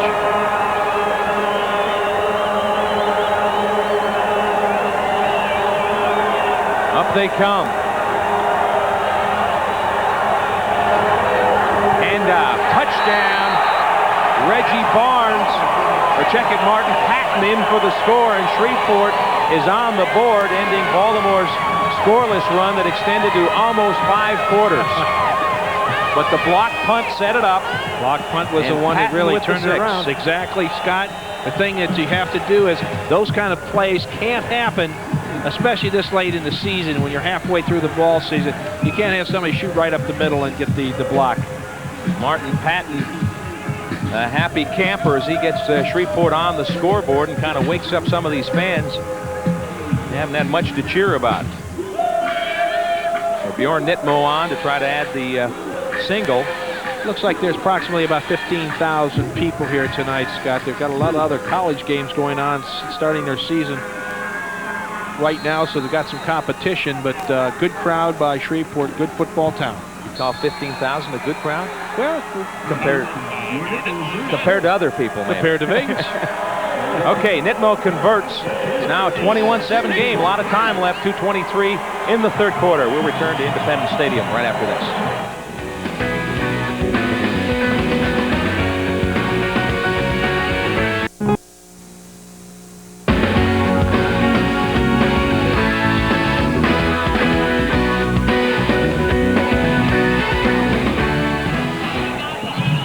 All right, the Pirates are on the scoreboard and back into this game. 21-7, Baltimore on top. 2:23 to play in the third quarter. A block punt leading to the Marty Patton touchdown for the Pirates. And now Nitmo ready to kick off. As you take a look back deep, it's Pringle along with Petrie. To put Pringle to the near side from about the 7. Lost his footing. And he's stacked up at about the 19. So Shreveport now playing with a lot of emotion. You see the fans on their feet. Mo's on their side, Tom. Well, that's exactly right, Scott. Baltimore, what they have to do right now is take the wind out of the sails. They've got to get a sustained drive going be able to move the ball down the field, put some points on the board, and that'll quiet this crowd down. 2:14 remaining in the third quarter. Again, Pringle slipping on that ground over there. I told you how slippery it was on that outside. Good defense by the special teams coming down, knocking Pringle out of bounds, not driving him into the wall. Browner hobbling a little bit. He's out of that Shreveport defense, and now see Sheldon Canley is in the slot over on the right side as he's entered the Baltimore backfield. Here comes Pringle on the delay. On his feet and spins up to about the 26 or 27-yard line. Got about 7 or 8 on the play. Quickness of Pringle coming right up on that quick draw again. It's just a little snap, high snap to Sean Jones. He just puts it in the pocket of Pringle. Pringle decides where he wants to go, hand picks it. It's almost like a quarterback draw. There's Perry, who made the tackle on that play. Pringle up over 120-some yards now. 2nd and 2. Back they go to Pringle, the first down and a lot more. 45-50 into Shreveport territory. He's going to go all the way. Pringle breaks out of the pack. 10-5, touchdown, Mike Pringle. No penalty markers down. Oh, what great effort on Pringle's part. This is just a great run, great blocking at the point of attack. And boy, one tired guy down in the end zone right now. That's the thing that they had to do. Baltimore had to come up with a big play like that to really squelch this effort by Shreveport. Well, you said they needed something, Tom. 83 yards on that Mike Pringle touchdown run. 215 yards on the evening for Pringle. And he's working his way toward a game ball. A game ball, no question about it. You know, it's interesting. This is mostly a passing game, but again, Pringle coming up with a great effort on the run yardage. The offensive line doing a good job opening the holes for him, giving him that extra effort on his part to be able to keep those feet driving, breaking tackles, and going 83 yards for a touchdown. That could be a backbreaker. Shreveport had just got on the scoreboard. And Pringle busts one 83 yards. And here's Iggy, double O with the point after. And the single is good. So Baltimore's lead now back to 21 points, 28-7. Those are the kind of things, Scott, that really do break your back. And you can just see Pringle here. Just an off-tackle play. Pringle has the option, cuts back, breaks a tackle there. Now watch this here, how he knocks away the tackle on him right here. Good block by Reggie Perry, and there you go, Tom. One guy knocks the other guy right off. A great play. That's the longest run from scrimmage in the history of the franchise. So, in the longest run this season, Pringle has 83 yards on the play, puts him up to 215 yards rushing. Here again, great cutback. Going against the grain, that's when you can break arm tackles. But watch here. One of the defensive backs knocks the other one right off the tackle. Pringle keeps those legs driving. Worthman and Merrow, the two defensive backs that had the last shot at Mike Pringle, but give the offensive line some credit, too. They really opened a nice lane for him to get it started. That's one tired football player at the end of that run. But what a great feeling. You don't mind being tired after one of those. You can go take a rest. That Baltimore offensive line, by the way, has only allowed 12 sacks this year. That's tied for best in the CFL. Short kick this time. And Shreveport's going to have good position. Ooh, a high tackle as he goes down on the 42-yard line. Terry Smith took a shot upstairs. Alvin Walton again on the special teams coming down there. Really clotheslines him as he tries to go by. Walton doing a little butt hunting right there, boy. Watch this again. Boom. That's what they call the clothesline. I was down in Atlanta a couple weeks ago, and I ran into one of my old big nemesis, Doug Adkins. He could put a bear hug on you. He could put a bear hug on you. I told him one time, the first thing he ever did to me was when I came out on a close flare, he clotheslined me. The first thing it hit was the back of my head. There's the scoring drive, 3 plays, 91 yards. Pringle's 83-yard run. He almost took him a minute to get down there. Offside. Baltimore number 5. Declined. First down. Mike Alexander offside, but they'll take the return. Good job. Terry Smith advanced it to the 43. You've got the thrower in there as far as Shreveport is concerned with the 2 new quarterbacks. Robert Cobb, the NFL prototype guy, good arm, some size.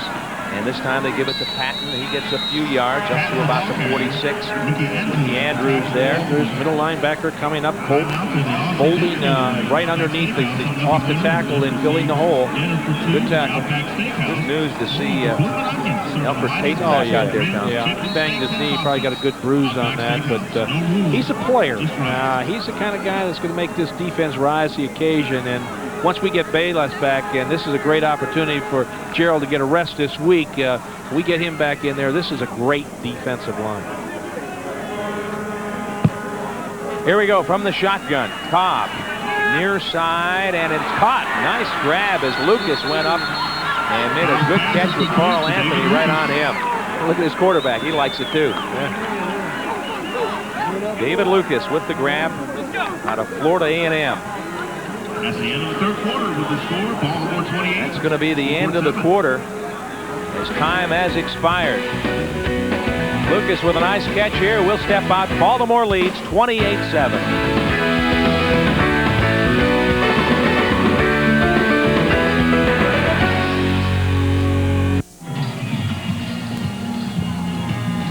Back in Shreveport, Baltimore on top as we get ready to head into the fourth quarter. It's 28-7. First quarter, they got a safety on a bad snap, and then Iggy added a field goal, 5-0. It was 18-0 at the half. The only touchdown in the first half, a flip to Mike Alexander, and then 10 points in the third quarter on the Baltimore end. The big play, Mike Pringle's 83-yard run. Handed off to Patton. Runs out of the tackle, got some room. Down around the 40-yard line and spins down to the 37. A nice run by Martin Patton. Martin Patton, the big running back, 6'1", 203 out of Texas A&I. He's a rookie, but again, he kept those legs driving, spinning back out to the outside. Again, the same play we've been running. Baltimore's been running a little quick draw, cuts back to the inside and breaks back to the outside. But watch him. He keeps those legs pumping, keeps turning, spinning around, picks up about 12 to 13 yards on the play. Patton, who scored the touchdown, gives him a first down from the Baltimore 38. Cobb setting up, looking down the middle. Completes it. Thompson to about the 29. Matt Goodwin on the coverage that time, trying to strip the ball, but a good hard throw by Cobb, throwing over the middle to Barnes and making a good reception on play. Picks up 9 yards on the play. Barnes out of the backfield on the grab as you look at Robert Cobb. Cobb 6'3", 220-pounder out of Northeast Louisiana. He's not only a football player in college, he was a real student athlete with a 3.45 grade point average. Take a look at that stat, boy. 170 points, 51. Big guy on the keeper. Run out of bounds inside the 25. So a good decision by the Baltimore defense right there. There's a time you can really give the guy a little shove, and no sense in it with those walls there. This is just too dangerous for him over there. The walls or the 15, yeah, right? Or the 15. It's just... So now Robert Cobb moving him down the field. Looks over to get a play from the bench. Play clock down to 10 seconds. Hurry up play. At 4 now. Cobb still taking his time. He's going to get a 5-yard penalty. Just did beat it. Clock showed 0, but no flag. And throws incomplete to the far side of the field. Good coverage by fans' reaction on that. Carl Anthony. Carl Anthony may have had an arm on Lucas on that one. Let's take a look at it if we get a chance to get good defense by Carl Anthony. Does not get called on the play, but a little question. Covered him like a blanket. That's right. Here he is. Cobb setting up from the shotgun, dropping right back into the inside. Ball being thrown. Now you'll be able to watch Anthony coming across. Diving. Went for the ball, right? For the ball. As long as he kept that left arm off of him. Clean. 12:29 left in the fourth quarter. 28-7 Baltimore. They try to improve the 6-3, and we've got delay of clock that time. He's been running that clock right down to the wire. That time he caught him. I think, Tom, the play before, he actually got a break. Yeah. Looked up, it was 0, and they hadn't snapped the ball. Time count violation. Shreveport number 12. Still second down. think Mr. Cobb has got to realize that this is not the National Football League and that there is not 45 seconds. Part of the problem is too, he's turning to the bench to get his play, and that takes some extra time. They got to get him to play a little quicker. From the shotgun, Cobb looking to throw some pressure, throwing down the middle into coverage. It's incomplete. About 4 white shirts down there. And on the receiving end was Mark Patton, the intended receiver, but well covered. Well covered. Cobb's getting up a little slow, walking to the side. Cobwebs. Cobwebs is right. Cobwebs and dirt. He got nailed in the backfield. Welcome to the CFL, Robert Cobb. Yes, sir. Going to try the field goal, Scott. Certainly within Bjorn Nitmo's range. An 80% field goal kicker, 12 of 15, with a long of 56 this year, and this one will come from the 35. Harry Smith, the wide receiver, is the holder.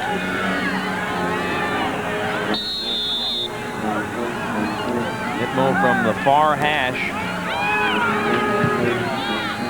Gets it away, and it's no good. And it sails out of the end zone for a single. For a rouge. You were hoping you got to say that tonight. Baton Rouge. This is a rouge. Capital of Louisiana, right? Louisiana, that's right. We got the so a Baton Rouge makes the score 28-8. Baltimore will have the ball from the 35 when we return.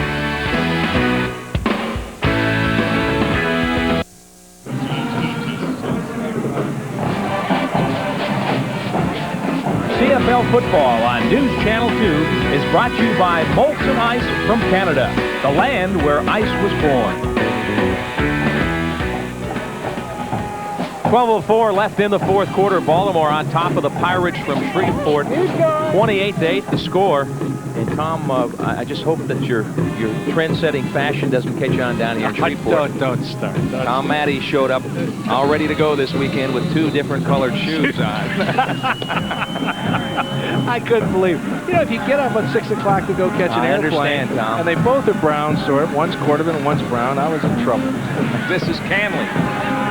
Sheldon Canley trying to get outside and gets about 6 yards up to about the 42-yard line. Ron Perry made the stop, and here are the standings. Now remember, the top 4 teams qualify for the playoffs. Top 2 teams play at home in the first round. Baltimore looking pretty good now. With a win tonight, they'd be 6-3. Which would put Baltimore in great position to have a home game.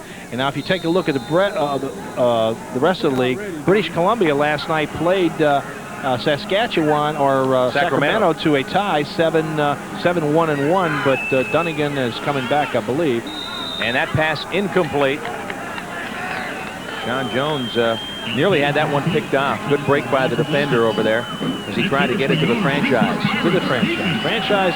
I don't know if the franchise has caught a ball. He's been quiet tonight. He's been very quiet tonight. Limping off right now, grabbing a seat on the bench. Well, that ground over there is so hard, and when he dove probably down to the ground, he probably jumped on that knee. Don Matthews, the head coach of the Baltimore CFL Football Club. Could you tell if he was winning or losing? No, I don't think so. This effort, there should be a lot more points for Baltimore right now, but they're hanging in there with a 28-8 lead. Josh Miller with a big kick. Punt down from the 20-yard line. This is Terry Smith outside. Boom! He gets banged out of bounds. The ball back to Peter Tui Paluta. Now, Tui Paluta made the hit, and then kind of a taunting thing there where Terry Smith threw the football back at Peter, and I think it's going to cost him. It cost him 15 yards. Let's check it out, Tom. Watch it right here. Tui Paluta just knocks him out. Now watch the ball being thrown right at Tui Paluta. Conduct.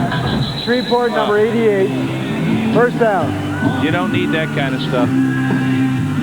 It's tough enough, right? That's right. I mean, the guy got a good block on you, didn't hurt you, didn't push you into the wall or anything like that. Tui Paluta stopped once he hit the guy. You know, that's just throwing the ball in somebody's face, and you can't get away from it. That's not smart football. Not smart football. Puts him back on the 22-yard line. Lose your football games. Clock running, 10:50 left in the fourth quarter. Get Baltimore at home next week at Memorial Stadium against Sacramento. The team led by quarterback David Archer. Cobb upfield and nearly picked off. Nice play. Great Right on the money. For Terry Smith, broken up on the play by Tracy Gravely. Trying to get it to Terry Smith, who just picked up the penalty. And Tracy Gravely coming right across on the slant-in pattern right there. You'll see him setting up Cops, setting up, boom, throws right back into the guys inside. Watch Gravely coming across. Does it look to you like Cobb is really looking at his receiver and giving the backs a good chance to know where he's going? Exactly. I think that the recovery by Tracy Gravely on that one, Scott, was the fact that with the slant-in pattern, he's looking at that receiver, staying with that receiver. That gives that defensive back enough time to react. Back to throw again is Robert Cobb. Near side and in and out of the hands. Terry Smith.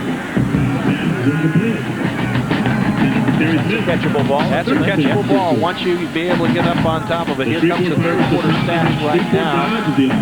And the rushing yards for Baltimore is the thing that really stands out. This is the Molson highlights right here. 267 yards rushing for the Baltimore CFL Football Club versus 44. And again, look at the total yards tonight for Baltimore. 453 yards versus 178. That's a statistic that will jump out at you.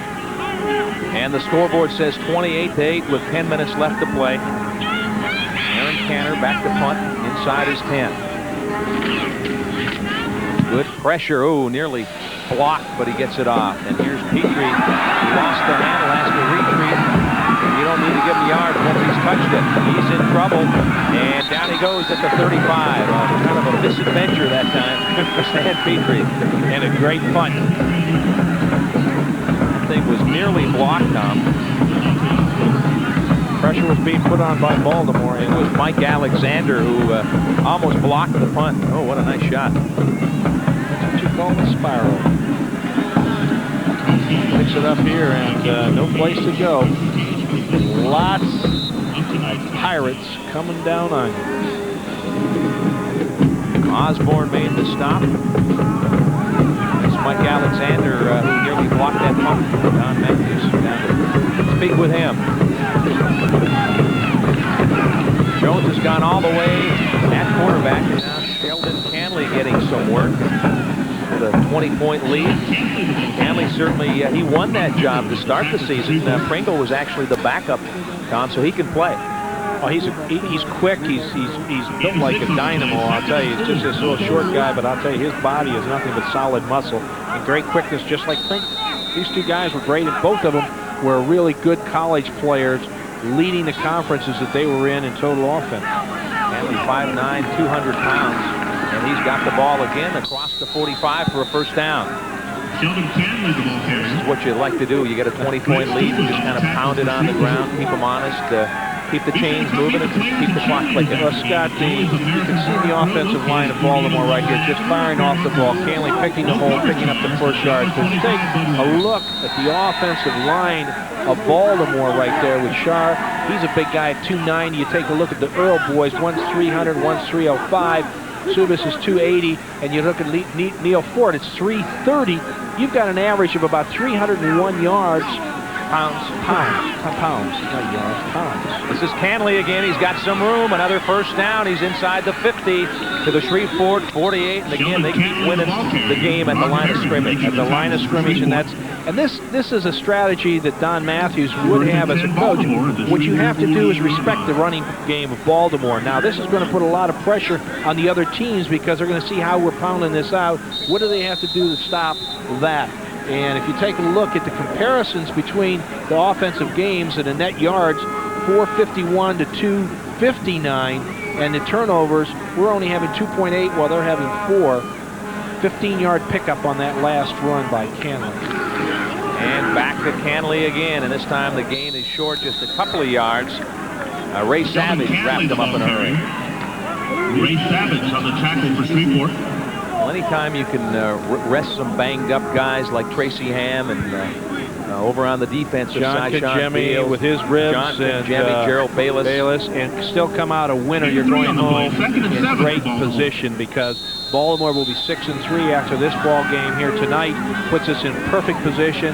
gives us the upper hand as far as having the whole playoff game. I think we can do a much better job in the second part of the season. John going to throw this time after keeping it on the ground. It's complete to Tui Peloto and good for a first down around the 34-yard line. Right now, Shreveport has got to sort of suck it up. This is a time when, you know, you have to call that gut check.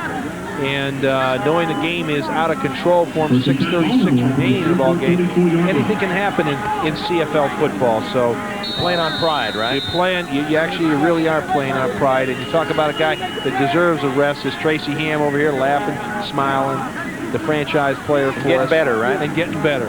Get that quad well. 6:15, clock running. And a nice sustained drive here. Sean Jones basically doing it on the ground, and there's Canley spinning on it. Oh, what a nice run as he dived forward to about the 25. Just a great second effort. Good balance. He got hit right in the hole there, but sort of spun out of it. Kept his balance and just dove forward. Picked up about almost 10 yards on the play, 9.5. Again, good handoff. Watch him here. Gets hit, spins out, keeps his balance, keeps those feet going, and then dives for about 3 extra yards. Were you much of a spinner with your feet? With my feet? With my brown shoe and my Cordovan shoe? Not quite. You turkey. Trendsetter, Tom Maddie. Rolling out is Sean Jones. Flipping upfield and picked off. Intercepted at the 30. Across the 40, up to the 50. Chance to go all the way. One man to beat, and Sean Jones finally tackling him at the 15-yard line. As Joe Fuller turned that one around in a big play for Shreveport. Big mistake by Sean Jones throwing the ball there. We've got a CFLer down on the field. Can't tell who it is, but Sean Jones with that great speed coming back, being able to, he just throwing the ball up for grabs right there. That's a bad throw into a crowd going against the grain. Good run here by Fuller.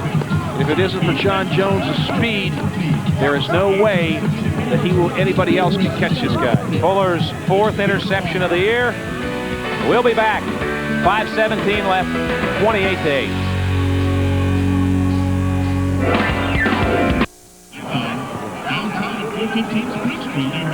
Here's the interception by Fuller. Pordanish was injured on this play. And there's Shar right there attempting to make the tackle. It looked, Tom, like maybe he just came down on his knee. Just came right down on top of that bone there, and that's just a bruise. I don't think anything else. Looks all right when he left. Yeah, he's walking around okay right now. I just think he fell right down on top. Shar, one of the real good offensive linemen. Cobb got some time. Now here comes Pressberry, and he fires it away. So good coverage downfield. He had some time, but nobody was apparently open. Well, Cobb sees he's moving outside of the pocket to the short side of the field. Great coverage by Baltimore on defense. And the thing that he did is you don't want to make the same mistake that Sean Jones did down there. He should have eaten the ball or just thrown it away. And Cobb, being smart, threw it away. He's only 2 for 8 here. So between the two of them, between the two quarterbacks, not a very good game at all. If you take a look at what he had the first half, it wasn't very good. 6 for 17. So this is Cobb again setting up, throwing into the end zone, back into the corner. Watson had a hand on it, and then it was nearly caught. So similar to the play in the first half, Tony Moss almost got the deflection. Oh, he's looking at that interception. Watson right in the coverage on that one and has the ball. Again, you take a look right here. Quarterback setting up, just throwing a corner pattern. Watson is getting position, just puts it right in, doesn't look it in, and should have come up with the interception. Well, it's do or die here on 3rd down to get down to the 5-yard line. Rushing yards right here. You can take a look at Baltimore 315, Shreveport only 67. Cobb looking, throwing down to about the 2. It's enough for the first down, and the pass is caught. David Lucas made the grab to keep the drive alive. And that was a perfect throw, Scott. I'll tell you, Cobb had to look down to the inside. Good coverage. It was just a perfect throw. Those are the kind that you cannot stop from being completed. That's just a perfect throw and a great catch. Carl Anthony was right there. Now Cobb again having trouble getting the play from the sidelines. Cobb joins the huddle.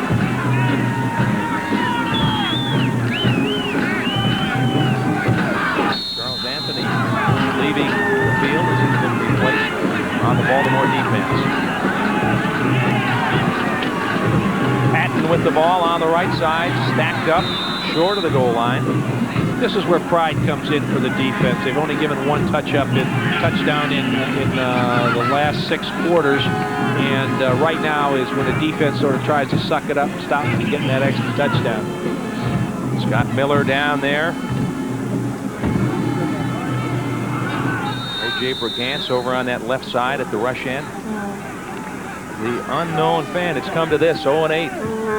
We said most fans hadn't given up on this team, but apparently we found one that might be close. 2nd and goal.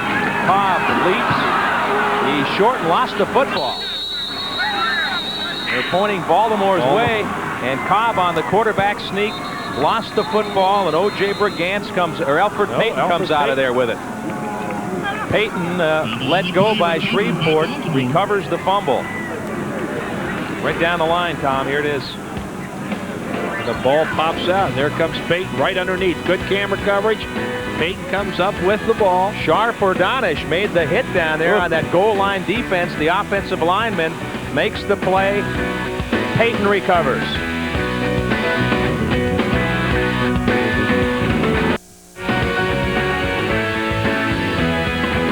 We'll be back with you next Saturday. Hope you join us from Memorial Stadium. Sacramento comes in, and that's a good Sacramento team. And what do we have, 41,000 at Memorial Stadium last time? Last time we played in a home televised game, and we need the fans to come on out and support the Baltimore CFL Football Club and show their enthusiasm. Well, it's that time of year. It's football season. We're into September, and I think they'll be there, Tom. Back in September. No, in the shadows of his own goal line. Pringle. And Pringle gets about 6 or 7 to the 7 or 8 yard line. Pringle over 220 yards rushing in this game. Yeah, the turnovers 3 and 3, and in the first half, when you really took a look at the statistics, that's where Baltimore had fallen down, but now they've made up and got those recoveries back, so it's an even push today. 2:45 left to play.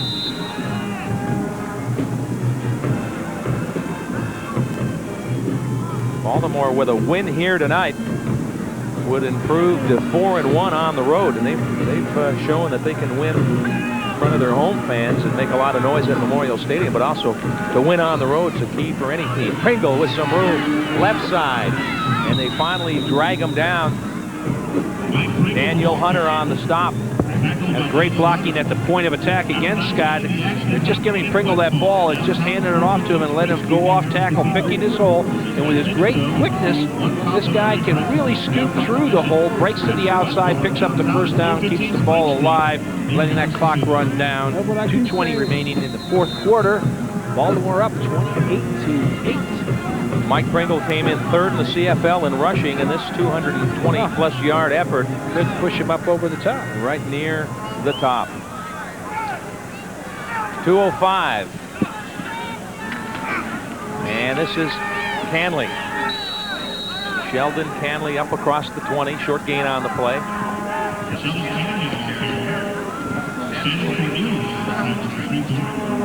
What they're doing tonight is establishing that running game with that big offensive line, taking a look across. These guys, you know, that's the one thing as a running back, what you do is when you go in that locker room, you go over and say, hey, thanks, guys. And especially when you have 200 and some.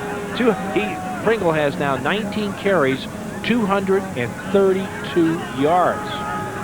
John Jones, and no big rush, but he better snap it quicker. It'll cost him 5.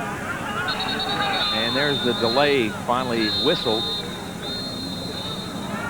Wanted to run the clock down, but maybe not quite that far. Sean Jones has to be a great time count violation. Baltimore number 10. Loss of down. 3rd down. Tom, how much can a player learn practicing and looking at film? You got to get out there and play, right, to really learn. We have to. A battle. The experience is the best gamemanship that you can have, Scott. And with this, with a chance of giving Tracy Ham a rest, John Conjemi a rest, Sean Jones steps up, does the job, and gets the game experience that's so necessary to have when you have to come in and play. Now it's a punting situation as Josh Miller is in. Ford may try to go get him here, standing back on his own 6. Low snap, and Josh is going to take the 2. A little strategy. He's going to run some time off the clock before he puts the knee down. Look at this. This might be the final play of the game if he can keep moving. Finally runs out of the end zone. Josh. Smart man. I'll tell you what, he takes the 2 points. He doesn't care about the 2 points. But he didn't want to get hit either. And he didn't want the coach to get mad at him because he's afraid of the head coach.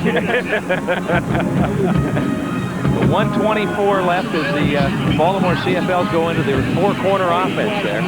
Trying to take a little off the clock. Makes the score 28. If you're going to pass it back and forth, pass it back. Here comes the official. There was a penalty. Holding. Baltimore number 57. Declined. We have a safety touch. A safety touch. Safety touch. Don Matthews ready to get on the bus. 124 left. Let's get that win and get home and start thinking about Sacramento. Start thinking about Sacramento. The guys have a meeting tomorrow, a little work through tomorrow afternoon. We'll be arriving home at around 4 o'clock in the morning at BWI on our charter airline, the Viscount. So it'll be a short day for us also. Forrest Gregg working at trying to get something going down here in Shreveport. He'll drop to 0-9. Took over late. He wasn't hired until June 17th.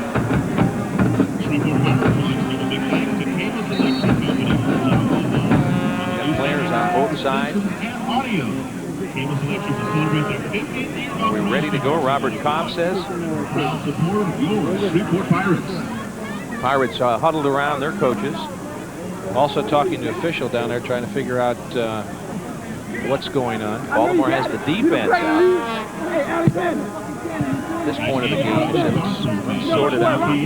Play football. 28-10 game.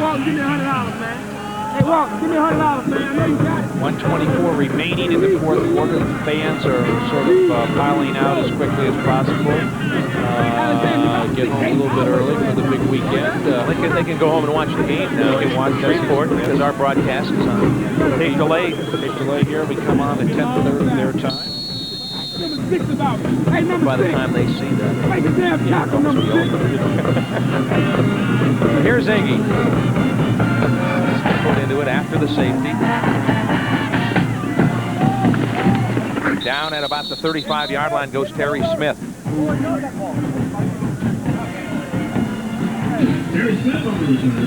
Ball on the 35-yard line, and again, when you get down on that sideline down there, that hard turf, it's almost like ice down there. People are sliding with their cleats and just getting out from underneath them. Mike Alexander upgrades this team. He caught a touchdown pass, Tom, and he's been around on a lot of special teams plays. Just missed blocking a punt. Been on a couple of tackles.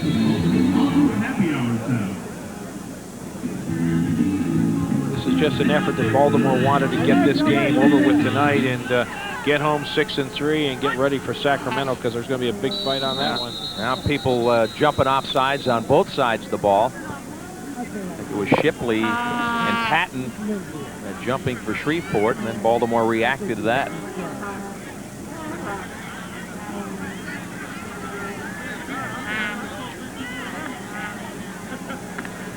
Shreveport sliding, moving a little too quick before the count. Robert Cobb getting to play the second half, and this is a decision that... what do you think? You're the coach, Forrest Gregg. Who do you start next week, Hall or Cobb? Well, I think I'm going to go with Cobb. I like the way he sets up in the pocket. I think he's a big, strong kind of a quarterback that can take some shots. He also has... Procedure. Shreveport number 68. Still first down. He had... Well, here's the season for Shreveport. 2 closest but no cigars, Toronto and then later Hamilton. But other than that, they haven't been in many games. Cobb completes it. Upfield to Patton. Again, right there, you can see him sliding. Patton catching the ball. But, boy, I'll tell you, you can't put your cleats in the ground on that area right there at all. Tom, one of the things about CFL football I think the fans should be aware of, it's not unusual to change quarterbacks to play 2 in a game. If that happens in the NFL, you've got a quarterback controversy. Yes. But Don Matthews said that's an ongoing situation. Offside.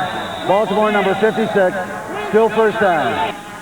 If a frontline quarterback is having a bad game, they think nothing of going to the bench and bringing in the relief pitcher. That's right. In the CFL, but you don't see that a lot of that in American football. Not in American football. Cobb back to throw again, fires up the middle, complete to Patton. Short of the first down, up near the 40-yard line. Clock running, 1:13. Now they stop at 1:13 left. A lot of tickets for sale for the upcoming game versus Sacramento. All you have to do is call 554-1040 for that information. And please come on out and support this team. Here's Cobb. Up ahead, pass complete. That's good for a first down. Reggie Barnes leading out of the backfield on the catch. Just short of midfield at about the 53-yard line. The Baltimore defense just sort of hanging back, letting them catch the ball underneath the coverage, just playing zone defense back there and giving them the short ones. Offside. Baltimore number 56. Decline. First down. Alfred Payton. Not me. Not me again. He must be lining up inside that the 1 yard. Now he's really off the ball this time. They call him this time. Here's Cobb again. And complete to Charles Thompson. And good coverage out there. You said Reese Gravely and Carl Anthony coming up. Make a good tackle on this one.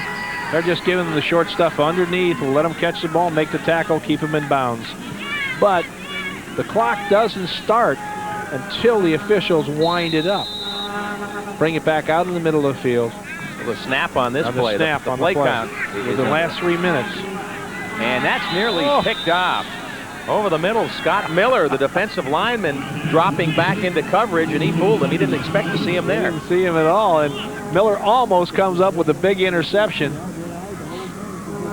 Now there's a valuable guy. Scott Miller has played on the offensive side of the ball. He started this game at defensive tackle for Gerald Bayless. He's a long snapper for the team.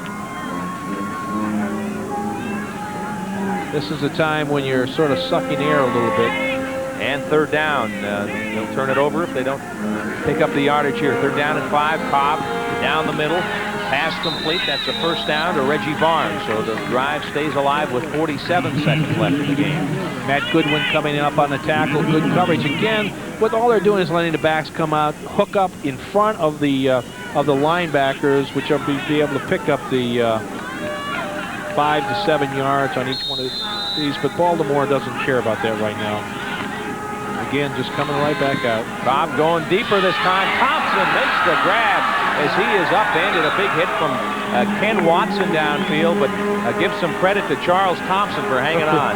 That's when you find out whether or not you've got the stamina to play in this league. When you can jump over the middle up there, go right up in the air, catch this ball, know that you're going to get hit when you catch it. Boom. They hurt. Athletic play from number 6, Charles Thompson. First and 10 from the Baltimore 17. Cobb with the pressure coming, fires incomplete. Nearly picked off by Carl Anthony. Big rush that time. He had to unload in a hurry. O.J. Berganson coming around from the backside, almost nails Cobb as he steps up in the pocket just to throw the ball. Miller in, replacing Presbury to try to keep those guys a little fresh up front. In this league, Tom, if you're a defensive lineman, you're pass rushing almost every play, and you really got to get tired out. Well, not only that, but if the quarterback rolls out a little bit, you've got a wide area to run back and forth. Time to throw, firing, incomplete. You can see that Cobb does have the strong arm coming across. Smith on the reception there, just goes right through his arm. He really drills it. Good coverage by Baltimore on defense, but could have had the opportunity to catch that ball as he came back to the inside. Little post pattern, Scott. Now they're faced with third down again. They'll try to get it in the end zone. Third down and 10 from the Baltimore 17. Cobb with good time throwing into the end zone for Thompson. Touchdown. Charles Thompson got behind the defense, and Shreveport scores with 18 seconds left. Cobb's got to feel pretty good about his effort. He's moved his team. He's moved the team down the field, and Good reception, just a little post pattern back to the outside, an up and run shoot on it, and it was a great throw by Cobb. Just puts it on the string right there. Get ready. Watson got beat on that one, but crowd reaction is great. There's Cobb jumping up. Crowd reaction. Both of them. Both of them. What's left? They had 16,332 people in attendance tonight here. Now they'll go for two. 28-16. Cobb rolling. Now under some pressure. Here comes Goodwin, and down he goes. Matt Goodwin using that blazing speed and just outran Robert Cobb. So there'll be no deuce on the point after, and the score remains 28-16. And watch Matt Goodwin come down. Matt Goodwin, track man. There he goes. Here he comes in a pitcher. Good night, Mr. Cobb. Good night. Not gonna get by me. 6'2", 205-pounder, one of the Goodwin twins. His brother Malcolm also on that Baltimore defense. So now 15 seconds left.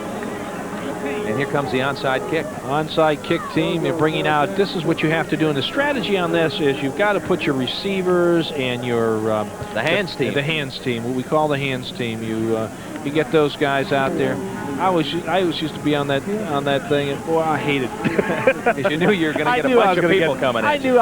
Shula always put me right there in McCaffrey. He always put me right where I knew that ball was going to be kicked. You got good hands, you better be there. Now remember, there's no fair catch in the CFL, so sometimes instead of kicking the ball low, Tom, they'll just try to pop it up and hope their guys can get under it. Exactly like a chip shot. Watch Bjorn Nitmo now on the onside kick. I need it all. Standing just about 3 yards off the ball. And here we go. Nitmo going to go to the far side of the field, pops it up, and he kicked it too far, kicked it right out of bounds. Flag goes down, and Baltimore can take possession. Baltimore should take possession on about the 50-yard line. Not a good job by Nitmo, Tom. Did give his guys a chance to get it. Illegal kickoff. Shreveport number 16. Baltimore will take the ball where it went out of bounds. First down. The last scoring drive for the Pirates, 10 plays, 75 yards, the touchdown to Thompson from rookie quarterback Robert Cobb, who's making his professional debut here.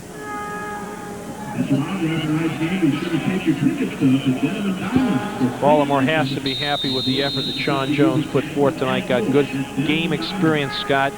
The thing that he has to do is he's got to remember not to throw that ball in a crowd. A couple times he threw it right into a crowd and came up with the interceptions. They're going to line it up tight here and probably just drop down a knee and get out of town. Goes Jones, and you see the time remaining. Now it moves. 15 seconds.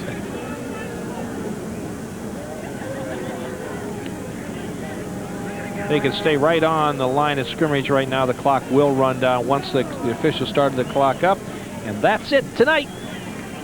To run one more snap because it can't run out before a play in the CFL, and there it is. The snap, the knee down, and Baltimore wins another one on the road. So it's a 4-1 road team. And the final, 28-16. We'll take a quick break. Be back at Independence Stadium in just a minute.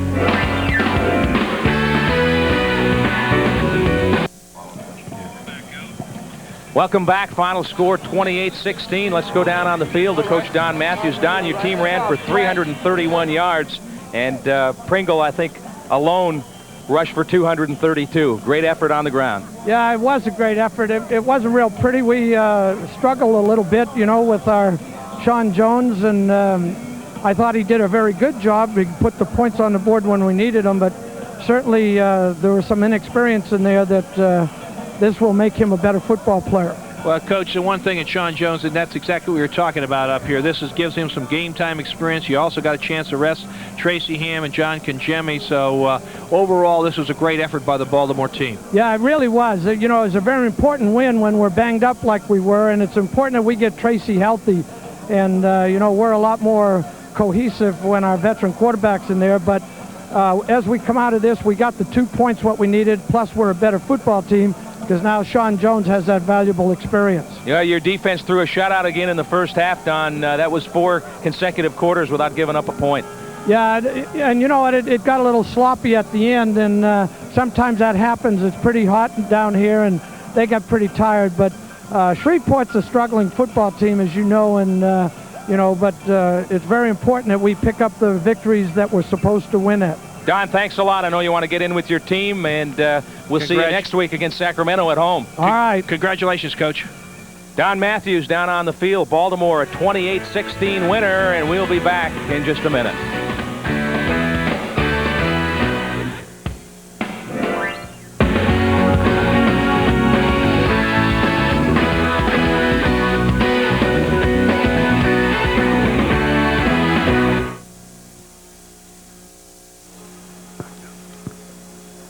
Tom, our next TV game next week should be a good one. A good Sacramento team comes into Memorial Stadium. Well, we're 6-3, Scotty. Baltimore's really halfway through the season. I think it's going to be a great effort. The second effort. Sacramento's a good ball club. We are expecting a great crowd out there. Come see us.